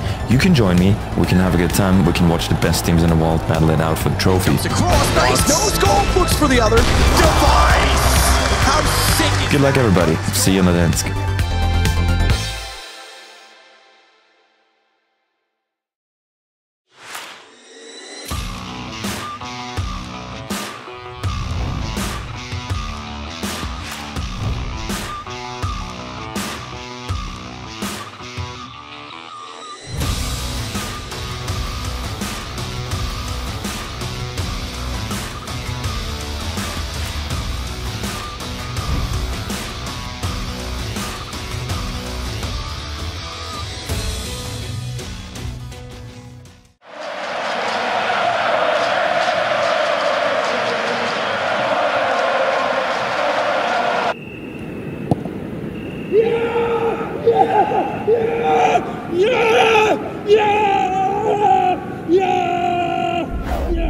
Start your esports career now at play.eslgaming.com.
I'm sweet, I've got a secret so cold and hard to keep. Nobody knows where to find my family, they've gone missing. It's because of me, I'm like Ace, I have nowhere to sleep. So we roam on the road with the other three, feeling old and alone, and we're young and free. Nowhere to go and no home cause they're scared of me. Listen, it's fixing to your cold heart knocking. It's your heart blocking it. Scarlet, you're fixing all the holes where life should be. What do your eyes see true? We are vicious, though we never intended to be malicious. True, we're all in this, fan out the boring and repetitious. Yes, we're suspicious, so we leave no trace when our job is finished. We are listless, and we tear away.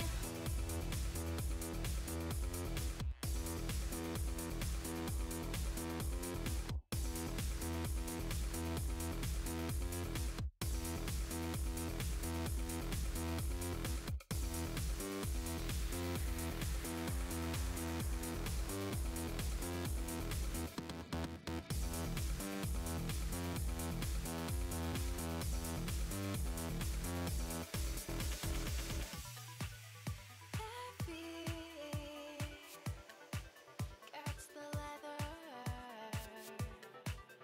the blurs of cities. Together we fought wars in our heads, so many more. Real casualties bring us at ease now.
User disconnected from your channel.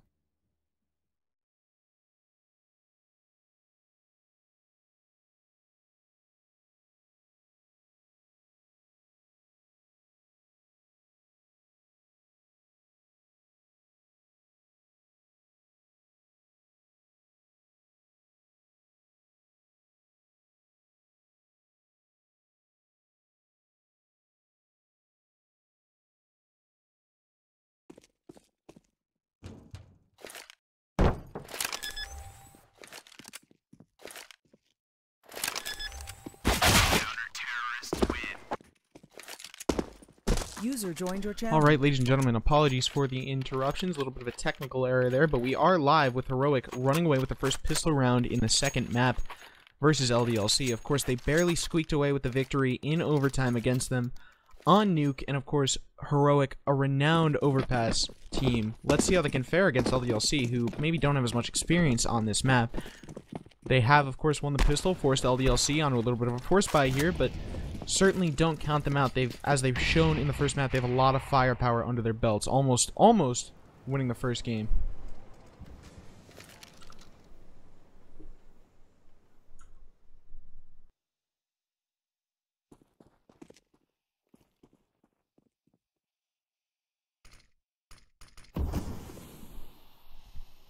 And now working their way up A, Alex is in middle and he has the CZ out and he's waiting for a counter-terrorist to cross into his field of view, but they're both hiding on opposite sides of the bathroom door.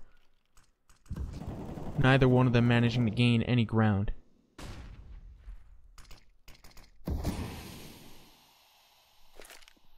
And Snappy, he's kind of realized something's up here, and so he dumps the nade through the bathrooms and manages to do a little bit of damage with that, but not much, nothing phenomenal. And Nico, he's actually waiting, and this is a perfect angle. He finds one frag, and he's looking for the second, but of course the flashbang distracts him. He does manage to find two, but that's all she wrote.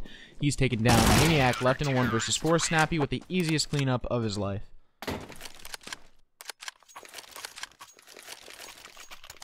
And that was a good anti-eco round from Heroic. They played it pretty close, which is something I'm not usually a fan of, but with the SMGs, especially the UMP, they managed to make it work.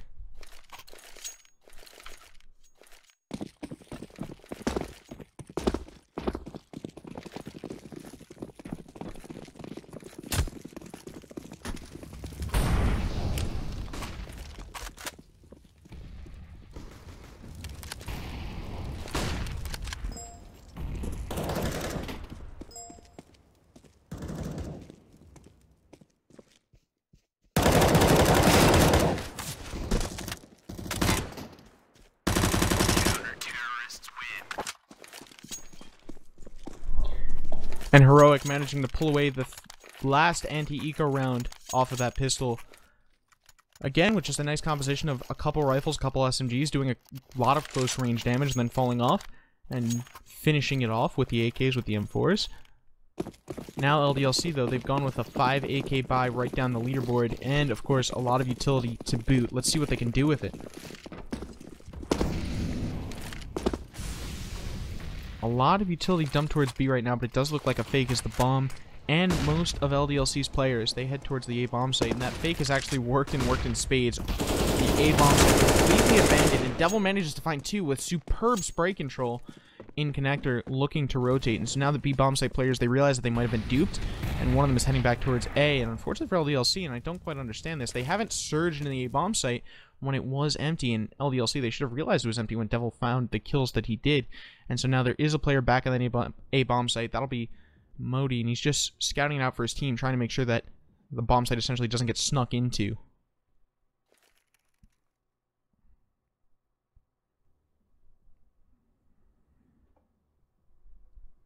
Judy manages to find a quick frag on the Devil with the headshot, and that does even things out, although of course Heroic a little bit weaker as far as weapons go in LDLC, a little bit weaker as far as utility goes. Let's see if one kind of balances out the other. Now, Existence and Toino, one of which with the beautiful blue K-Star and AK, they're going to be moving up long A. Now, typically that's not something you want to do if you don't have an AWP, but of course in a round like this, nobody's really going to have anything that long ranged, especially Heroic. They're going to be on M4s instead of AKs, which is an inherent range disadvantage, and LDLC will take advantage of that. They send 2 players long, 1 player mid. The mid player finds a frag, and a long player gets killed. And LDLC, they do take the site, but it's 2 versus 2, and the retake could really go either way.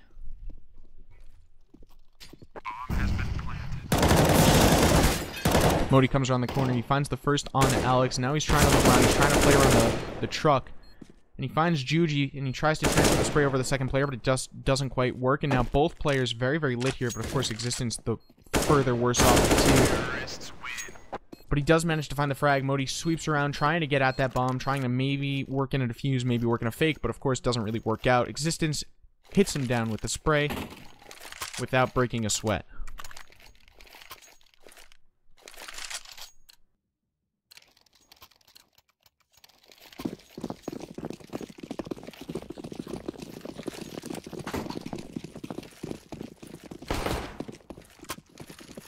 And so this is Heroic's last free round. If they don't win here, their economy will be in a pretty sordid state. Juji, he does manage to pick up the op for himself, and he was a very frightening force with it on Nuke. Let's see what he can bring to Overpass. Now Modi, he recognizes what's going on the other side of that smoke, and he throws in the incendiary, but unfortunately for him, it just encourages the terrorist players to stream through and come to him, and Toino with the AK, he manages to find 2 frags, Estag and Modi both falling down. And Snappy's playing in water, he's trying to get a frag, and he manages to find 1, but let's see if he can follow it up with anything. He's still just kind of playing, but his position has been given away, so it's really not as effective. Maniac trades it out in the 2 versus 2, but neither team with much control, and it looks like LDLC is calling a late rotation, or at the very least, wrapping around through construction. No, it appears Maniac, he wants to go the full way around, he wants to bring it to the A-bomb site, but Heroic, they have a little bit of an idea of what's going on, and Juji, he's back at A, and this could actually end LDLC right in their tracks. It's so hard to take A when there's an offer posted up in the back of the site, especially when you don't have a lot of players and you don't have a lot of utility. And of course, LDLC right now, they have neither.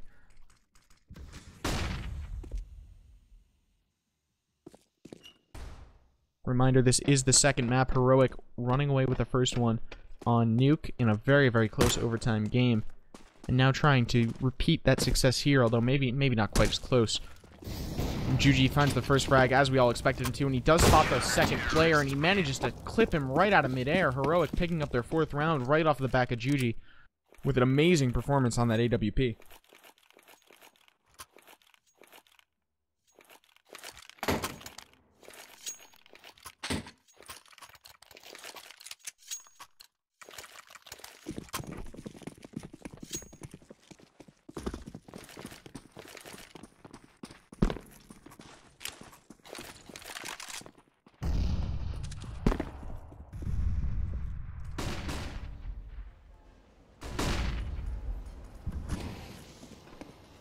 And so LDLC, they're liking the A-bomb site now. Their one attempt at B was headed off the pass pretty early, so they decided to change things up.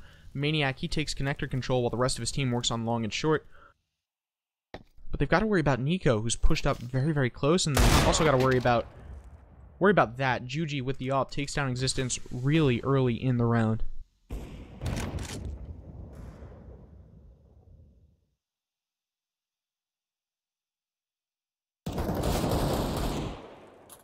Maniac works his way up to Eagle, and he manages to find a quick frag, but now Snappy, he grabs the bomb. He's aware of a player behind him, but doesn't commit to it. Now Estag, he's still waiting in the B bomb site. It doesn't really matter as his teammates are doing most of the work, and Devil finding himself alone, but of course he's not long for this world, taken down by a headshot from Snappy.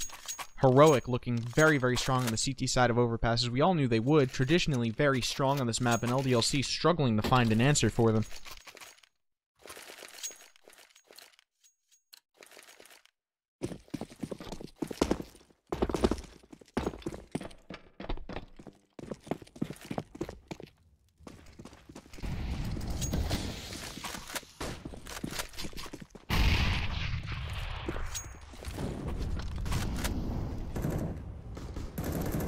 Juji and Snappy, they're both going to be finding quite a few kills, and Nico sounding off to one of his own, and now Existence, he's left alive with just the Glock. He's, of course, not really going to be able to do much here.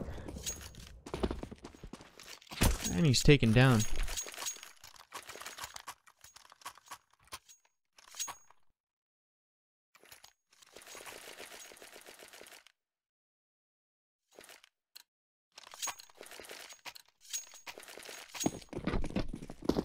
And so LDLC, they recognize that they're losing a lot of ground very, very quickly, and so they go for a little bit of a force buy here, but I'm not sure how confident I feel in it, especially because they like the A-bomb site so much, and it's so difficult to do anything at A without at least an AWP or a couple AKs, something to challenge at range, especially over at long. But it looks like right now they're going to condense themselves into the connector area, and this might be the change of pace they need.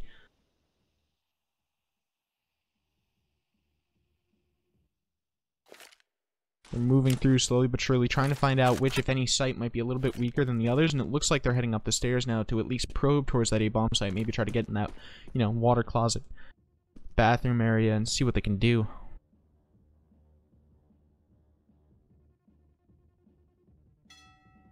And it's just a very slow round. LDLC not trying to tip their hand too early if they don't need to, but now they're finally bursting into a CT.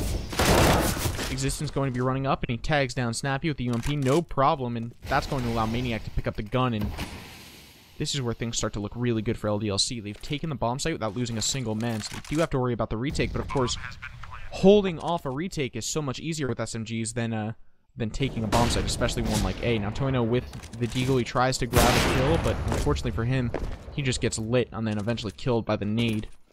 Existence peeks around the corner. He manages to find the first, but not the second.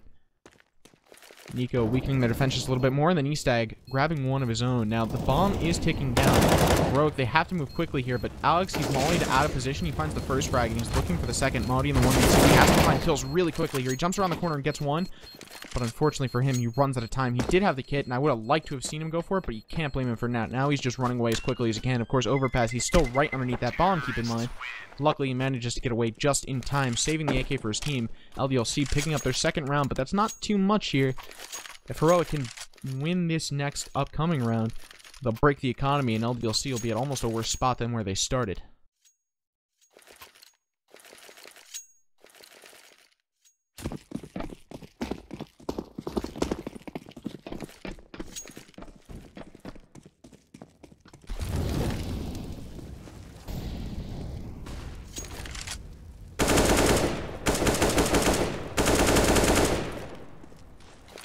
Modi just tries to jump out. A little bit of damage early on in the round. Not successful, but not really a big deal. What does he lose? A couple bullets out of his AK. It's Toino who really does the work early on, taking out Juji, winning the off duel. And now a little bit of nade damage is going to hurt LDLC, but not that much. Alex still managing to find the first frag, and Existence following up quickly with one of his own.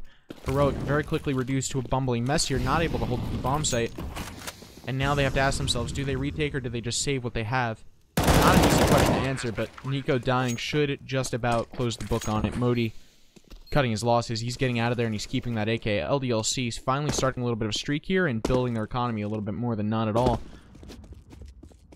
If they get too much of a money pile stacked up, Heroic is going to be in a really tough spot here, especially for a team that we all kind of thought would cinch up this second map pretty quickly.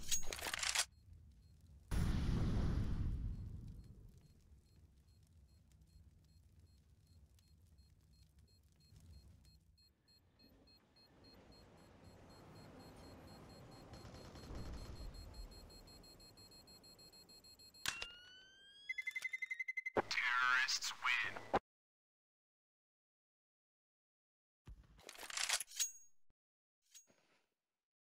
And with that, Modi does manage to get away with the AK, and that will kind of allow his team to pull up a bit of a force buy here. A UMP and a couple rifles. But that's really all they can do. The buy's still pretty weak. Juji going to be stuck on a Deagle, unfortunately for him. Let's see if they can innovate in their setup a little bit to try to make that weaker buy work. And it looks like the way they're going to do so is double push down connector, which LDLC is just not ready for. And Nico pushes up into bathrooms as well. LDLC, they like to play very, very slow, but on a map like Overpass that's so long, it does allow the counter-terrorists to get right up into their face if they're not careful.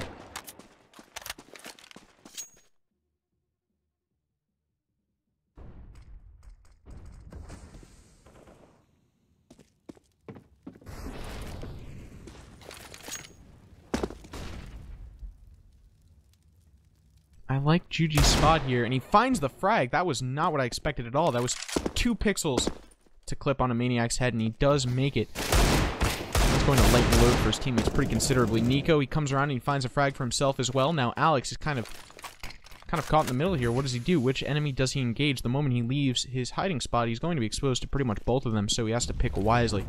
Of course, now Heroic, they have a pretty good read of which bomb site this attack is coming to, and so they've just shown up. They've pretty much cut off all possibility of a rotation by being a connector the way they are, and then they bolster down the A bomb site. This is going to be a very difficult round for LDLC to come back from at a man advantage and pretty much cornered.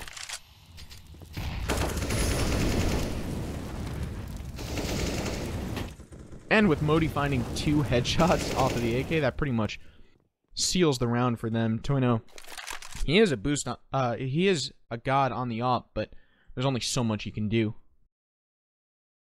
And unfortunately for him, saving it can be pretty difficult too, and so he just charges out. He knows he has to die before the time runs out, so that's exactly what he'll do, running in a Snappy's crosshair, taking the man's head right off his shoulders.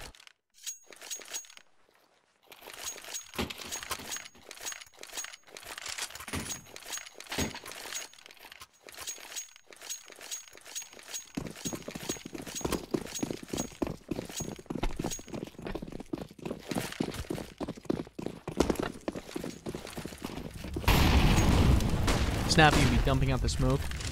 And now he's actually right up in the turret's faces, and he misses him, but still somehow finds the moving headshot. I'm very, very confused. Snappy, he's going to be falling early, but he gets a lot of information, and so it's really not that big of a deal, especially with Judy sounding off, finding a frag, and keeping man advantage firmly in Heroic's favor. LDLC looking lost on this map in a way that they just didn't on Nuke. They always kept it competitive, even though they lost in the end. But Heroic here is just dominating them, especially on the CT side. I hope LDLC have a couple tricks up their sleeve, because this half is getting... it's a little bit closer to the end than we were at the beginning, and LDLC doesn't have much to show for it.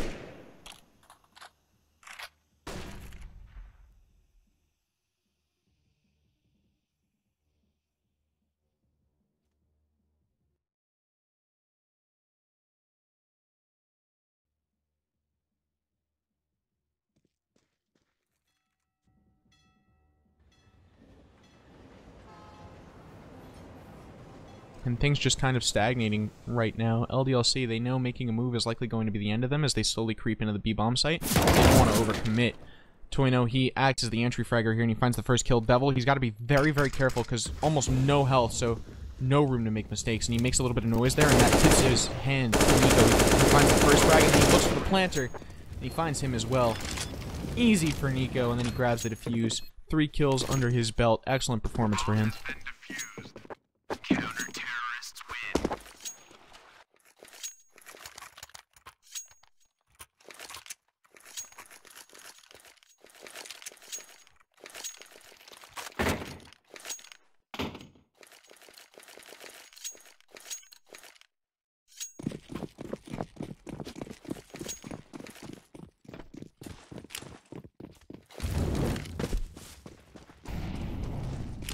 Modi eating a little bit of damage as he jumps from heaven. I've always hated that jump. It's just so finicky and how you have to land in the water, but that's just a complaint from a silver pugger. But anyway, moving on from that, LDLC, again, just trying to get an early survey of the land, and this time that means taking a lot of connector control. Now, Nico, I like this angle a lot. It's pretty much holding connector in a way that he only comes in contact with enemies when they're right about to make their move, and hopefully that just kind of lures them into not really paying attention. And it seems to have worked as he finds the frag on Alex, and of course Snappy's going to be following it up with one of his own over on Existence. So just a nice 1-2 punch from those two players.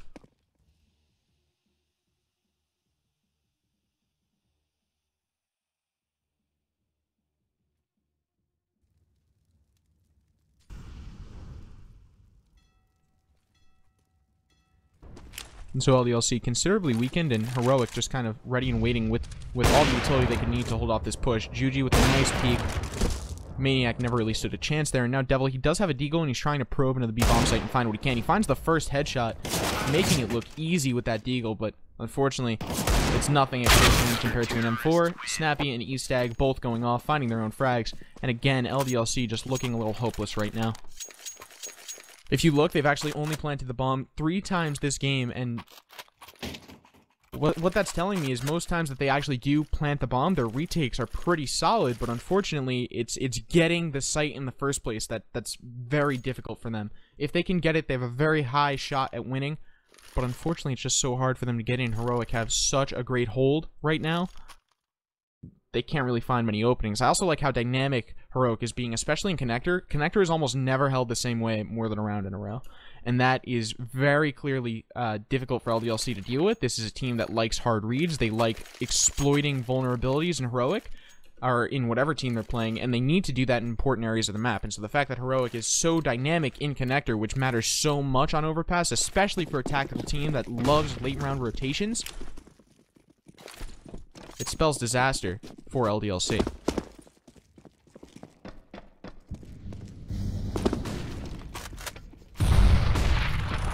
And now Devil, he's moved up here and finds one, make it 2 kills with the excellent spray transfer. He actually starts spraying on the person in the barrels, moves to the person close to him, and then Maniac with the pixel-perfect headshot. Snappy falls over, and this is actually an excellent round for LDLC, just proving again, if they can get the bomb down, if they can take the site, they're in an excellent position, but that initial take does prove to be difficult for them most times.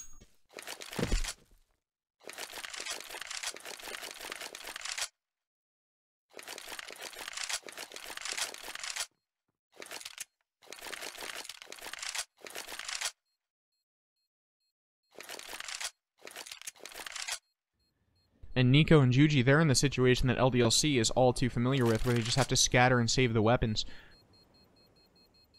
And LDLC, they're content. They don't want to hunt. They recognize that their money makes it so it's just not worth it. Hunting down Heroic right now won't really keep a weapon out of their hands in the next round, so let them have it. Keep our weapons, which are much, much more important. And seal down, get up to the 4th round, and that's exactly what they do. Keeping their assets as safe as they possibly can be. And just trying to keep every small advantage away from Heroic if it means they might be able to pull out a couple rounds.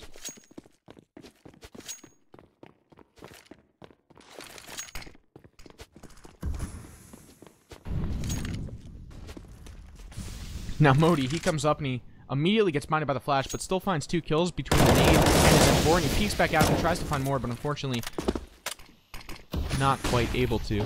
But he does manage to trade out his teammate, Estag, falling down to Alex, but Modi in an excellent spot, and he's really playing this really well. He's managed to grab a 4K. Every single player that wanders even near to the B bomb site right now, Modi's just mowing him down, and now Modi on his way for the ace. Throws the flash, but unfortunately tries to stewie through the smoke, and that's just a little bit too confident. He manages to spray him in the back while he's fumbling with the flash. But of course, in a 1 versus 4 existence, never really had a chance either. Snappy manages to just finish him off. 4K from Modi, very impressive. Snappy with the assist, with the mop-up.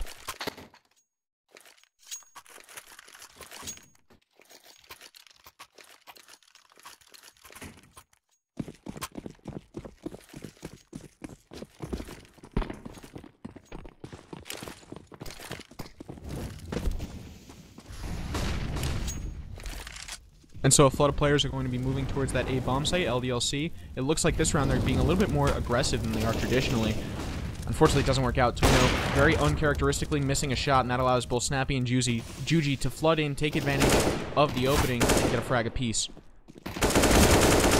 And this is what I'm talking about, LDLC. If they can manage to kind of weather the first minute or so of the round, they do very, very well. But it's getting through there and taking a bomb site that seems to be kind of elusive to them.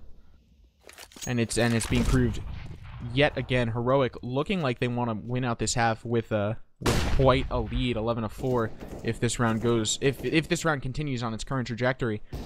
Devil in existence, the last 2 players remaining. Although Devil on the op, which is really not his role, and you know he does get unfortunately caught, almost caught out. But existence actually manages to find Juji instead, and that's just a little bit more even. 3 versus 2 is very winnable for either side, as long as LDLC is a little bit careful.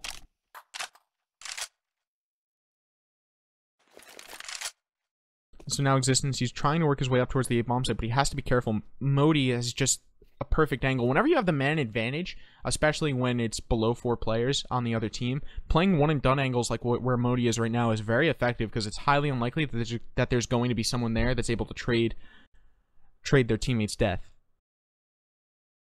So now things are very, very slow. LDLC are trying to make this work, and they expect Modi to be right where he is, but unfortunately for him, he fumbles the flash and gets caught with the no-scope. Devil taking him down, but with only 10 seconds remaining. He's got to move quickly, and he knows it. He puts down the bomb, but it might be too little too late. Nico, he's spraying through the smoke, not able to find Devil. Devil not long for this world. He comes out of the smoke, and he's just not aiming in the right spot.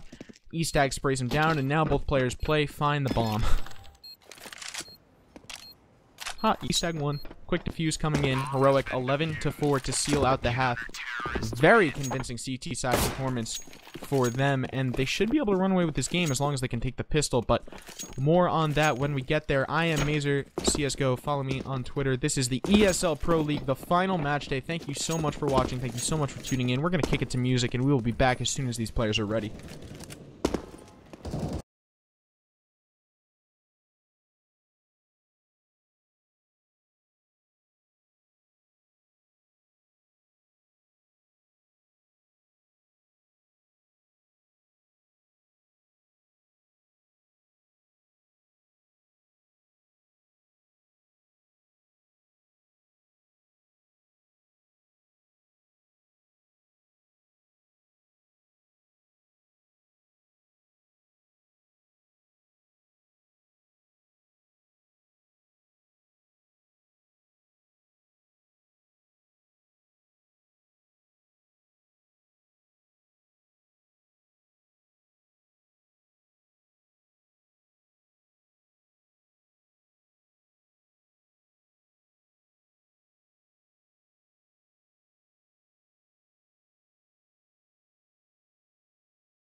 Alright, welcome back as we head into the second pistol round of the second map. Heroic looking to just finish out what has been so far an absolute slaughter. LDLC have looked lost here, but Overpass, a CT-sided map, and LDLC not the type of team to give up. We actually see something in my head that looks a little bit odd. The defuse kit and the double flash. I'm wondering what Maniac plans to do with that. Devil right now, he's going to be the player that's worked up a connector, and he actually manages to do very, very well. He finds the pick, and luckily does not get killed. So he gets one pick, he falls off, does not get traded, and keeps the man advantage for LDLC, which is something they've struggled with time and time again.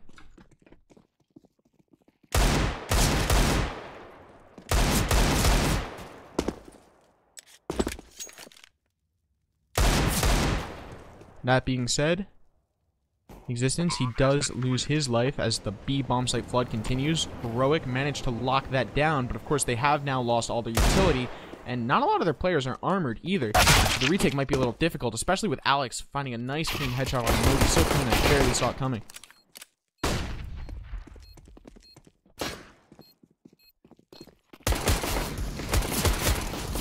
Judy just comes around the corner and he spams the board, and very quickly this is all falling apart for LDLC. Now Maniac, he finds a clean headshot on a snappy right from above. But Nico and Judy, they don't even have to kill him, they just have to play with him for long enough to make it not matter, and that's exactly what happens. Maniac dies. Very valiant effort though. Heroic taking the first pistol, and that really should be the game for them. If they play their anti-ecos right, the lead will almost certainly be insurmountable for LDLC, but of course we've said stranger things, and I'm greeted with flashbacks of sitting in the audience at MLG Columbus and watching Luminosity just destroy the hopes and dreams of 10,000 NA fanboys all at once.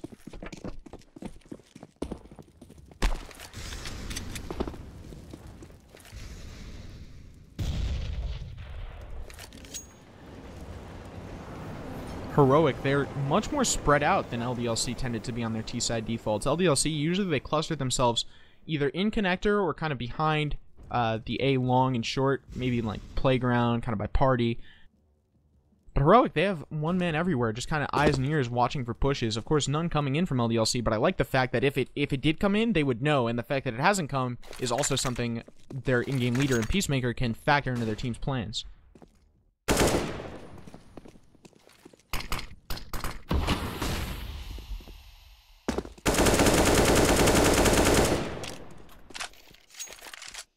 Snappy sprang through the smoke just to probe a little bit for his team over at the A bomb site, and it looks like Heroic has finally decided on A being the site to take, but they are going to be walking into 3 players. Let's see how they handle that. Of course, those 3 pretty weak, but once you get in the A bomb site, as long as the counter-terrorists are properly holed up and hiding away, those short-range weapons really come into play, and they can play a kind of guerrilla warfare tactic where they just wait for people to walk around corners, and they play almost entirely on ambushes. Now Nico, he will find the first kill, but he's immediately traded by Existence, so not really much ground gained.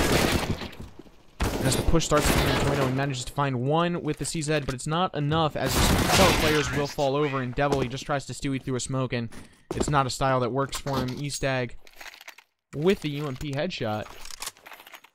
And Heroic up by quite a bit. They've managed to take 13 rounds, and LDLC is just absolutely clueless as how they can counter this.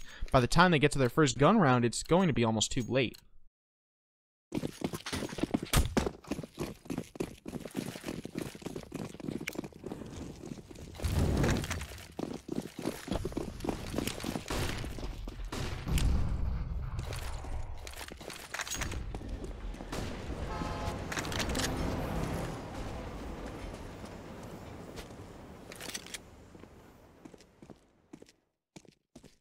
LDLC ecoing yet again, and so they decide to stack the B bomb site, which I can't disagree with it as a decision, but they get unlucky, and it looks like the main push is coming into A, and Heroic realizes that it's a stack, and when it's a stack, the most important thing you can do is get into that bomb site and seal it off as quickly as you can, especially on a map like Overpasses where rotations are almost instant. You need to absolutely lock it down because you were there first. And Snappy, he's doing exactly that. He finds 2 quick frags with the spray, and he manages to switch to the Glock and get the 3rd. He's probing for the 4th, but it's not meant to be. Juji on cleanup patrol gets Maniac, the last remaining player. Great stuff from Heroic, but now LDLC, they should be on weapons. Full weapons.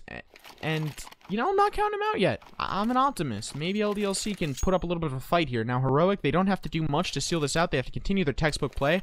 really winning this round wins them the game because it'll bring them to 15, and then LDLC will be stuck on this weird half bye going into the final round. So this should, in theory, be the last round of the game unless LDLC pulls it off here, which has got to be a lot of pressure on the shoulders of the Frenchman.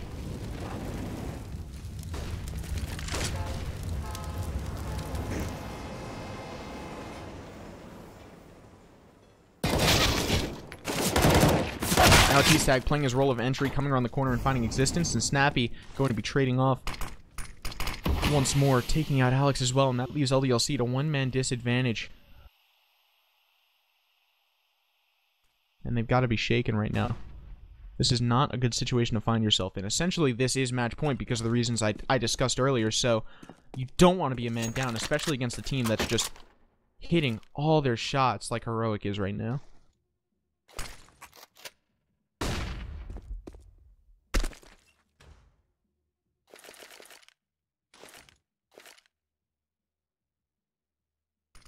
Smoke's coming out in the B bomb site, but LDLC, they get the read and they smoke Nico off as he tries to make his way through construction. Now, he looks like he might want to probe on sandbags as Modi gets ready with the smoke for the B bomb site.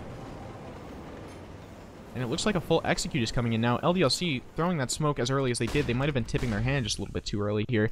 As now Heroic, they're able to drop their own utility. And LDLC doesn't really have any flashbacks to back it up. However, he comes through, connector, and he does manage to find the flank kill. LDLC, they're actually hitting amazing shots right now. Maniac dying in the fire, but it doesn't matter. He manages to find 2 before he goes, and that is around for LDLC. And as I mentioned, if they lost there, they lost the game, essentially, and they weren't letting it happen. LDLC picks up their 5th round, and Heroic, likely a little bit rattled, but this is their excuse, essentially, to buy up from scratch again, which allows them to pull 4 rifles and the AWP. And LDLC, they don't have a comparable buy right now. They're not out of the woods yet.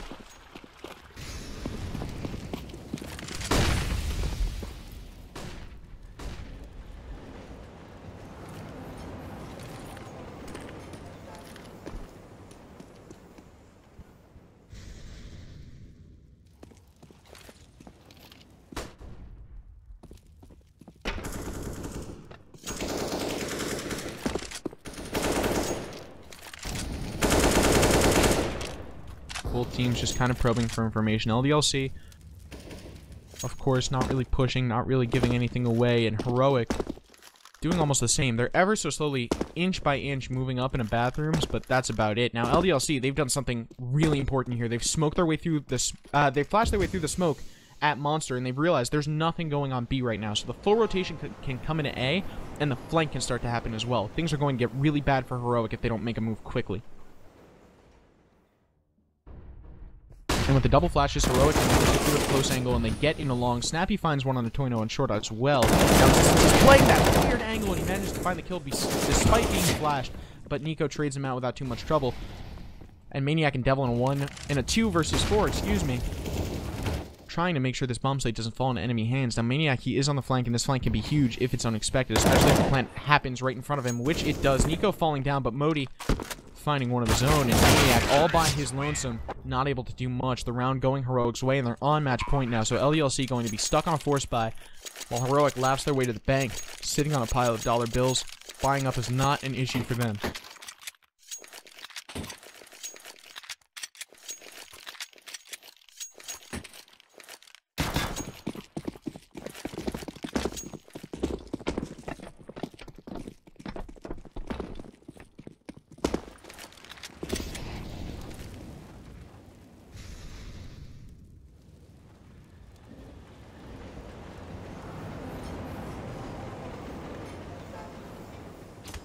Victory so close they can taste it.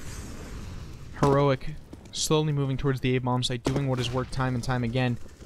And that's just taking mid control, taking connector control, and then watching the dominoes fall, basically.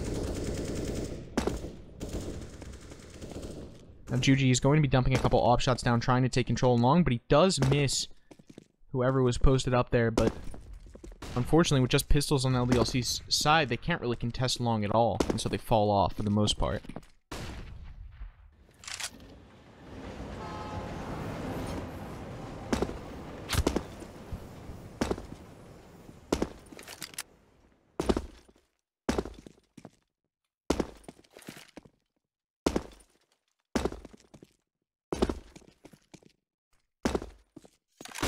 and things just kind of stagnating right now. Heroic realizing that they don't need to take things fast, especially because LDLC is ecoing. You don't want to run into their crosshairs if you can help it.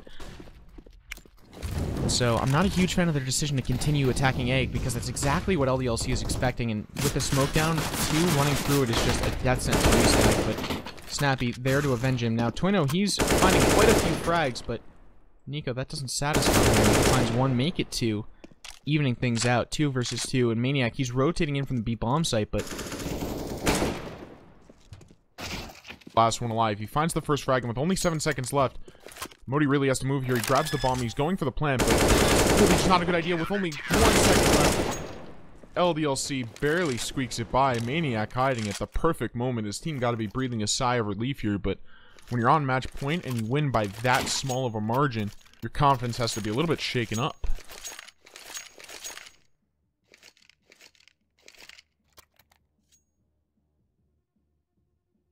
The pause coming in, LDLC realizing, hey, wait, maybe we really can do this. And I'd like to remind you all, Heroic, they did take the first map, so LDLC, they're looking to just kind of not embarrass themselves here by at least breaking even, but a comeback of this proportion would be difficult to say the least. Some might call it impossible. And I'm sure Peacemaker, the new coach for Heroic, just going through, keeping morale up, and telling them to just continue doing what's working. Maybe try the B-bomb site. They have enough of a lead that they're allowed to experiment a little bit, and A is kind of tapering off as far as effectiveness goes, so... But in large part, it's really just let these aiming beasts, because all of them are hitting exceptional shots, except basically Eastag he's fallen off a little bit since the first game, but with that one minor exception out of the way, all of these players are really just on point as far as aiming, as far as positioning goes right now, and it's working for them. And LDLC, they're thinking the exact same thing I am, and that is, you know, A isn't working for Heroic. Maybe this is the round where they just switch things up massively and just go fast B, so they dump a lot of utility into Monster and onto Construction to make sure that doesn't happen.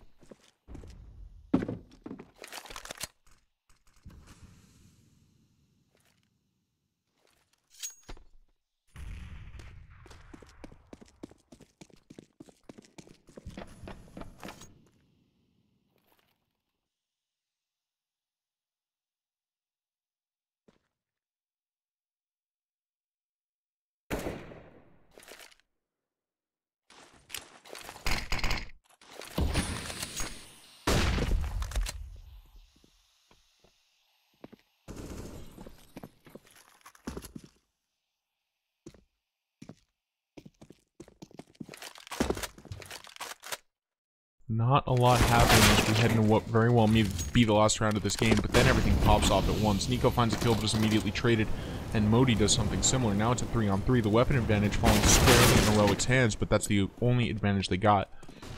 That is, at least until Eastag managed to find a quick headshot with the UMP on Alex. And just a lot of trades is what we're seeing over and over again. Trading. Existence finds Juji, and Eastag trades him out. And I like Heroic. Whenever there's a lot of trades popping off, as is right now, Heroic always seems to come out on the winning side. So I like how they're playing as pairs, and I like how they're pretty much never allowing one of their players to wander off by himself and die without immediate retribution.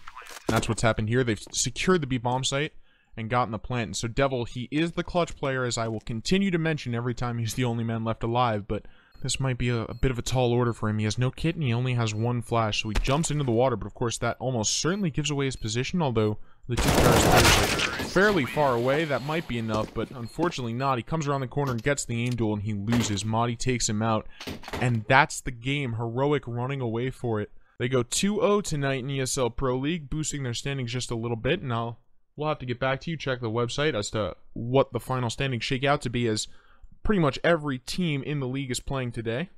But I would like to remind you that is a 2-0 Heroic. Pulling it off, I am Mazer CSGO. I'm your caster. Please follow me on Twitter as well. Thank you so much for joining me tonight for this match of ESL Pro League. And I would like to thank Kilroy for stepping in last minute to produce and run the stream and observe as well. I hope you enjoyed his camera work. And I will see you tonight for the NA games. See me on Ghost versus Complexity. Until that time, thank you so much for watching, and I'll see you later.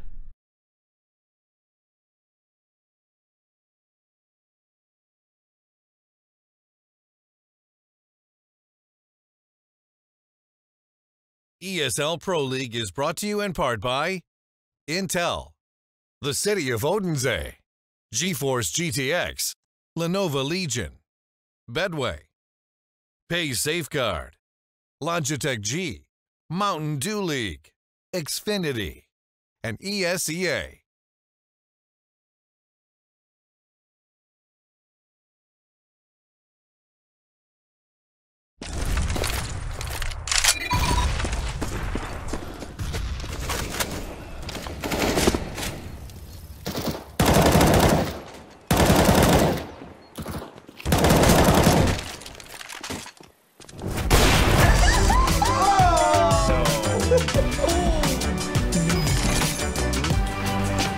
Game, record, and stream without compromise on Intel Core i7.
Hey, what's good everybody? I'm gonna be making my way out of this chair finally in December again for the ESL Pro League finals in Denmark or Dansk.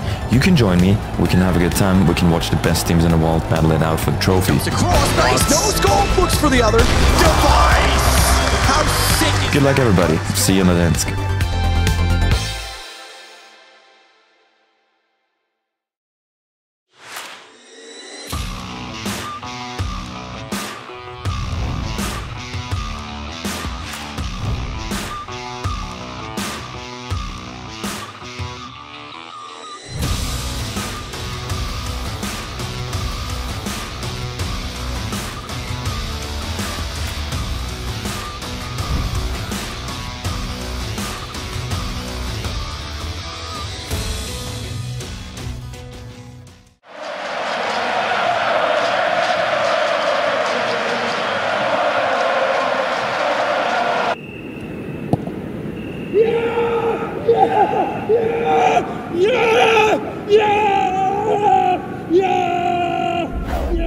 Start your esports career now at play.eslgaming.com.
Look at the sky, the sun won't ask for what if it can rise. Look at your mind and ask yourself what keeps you trapped inside.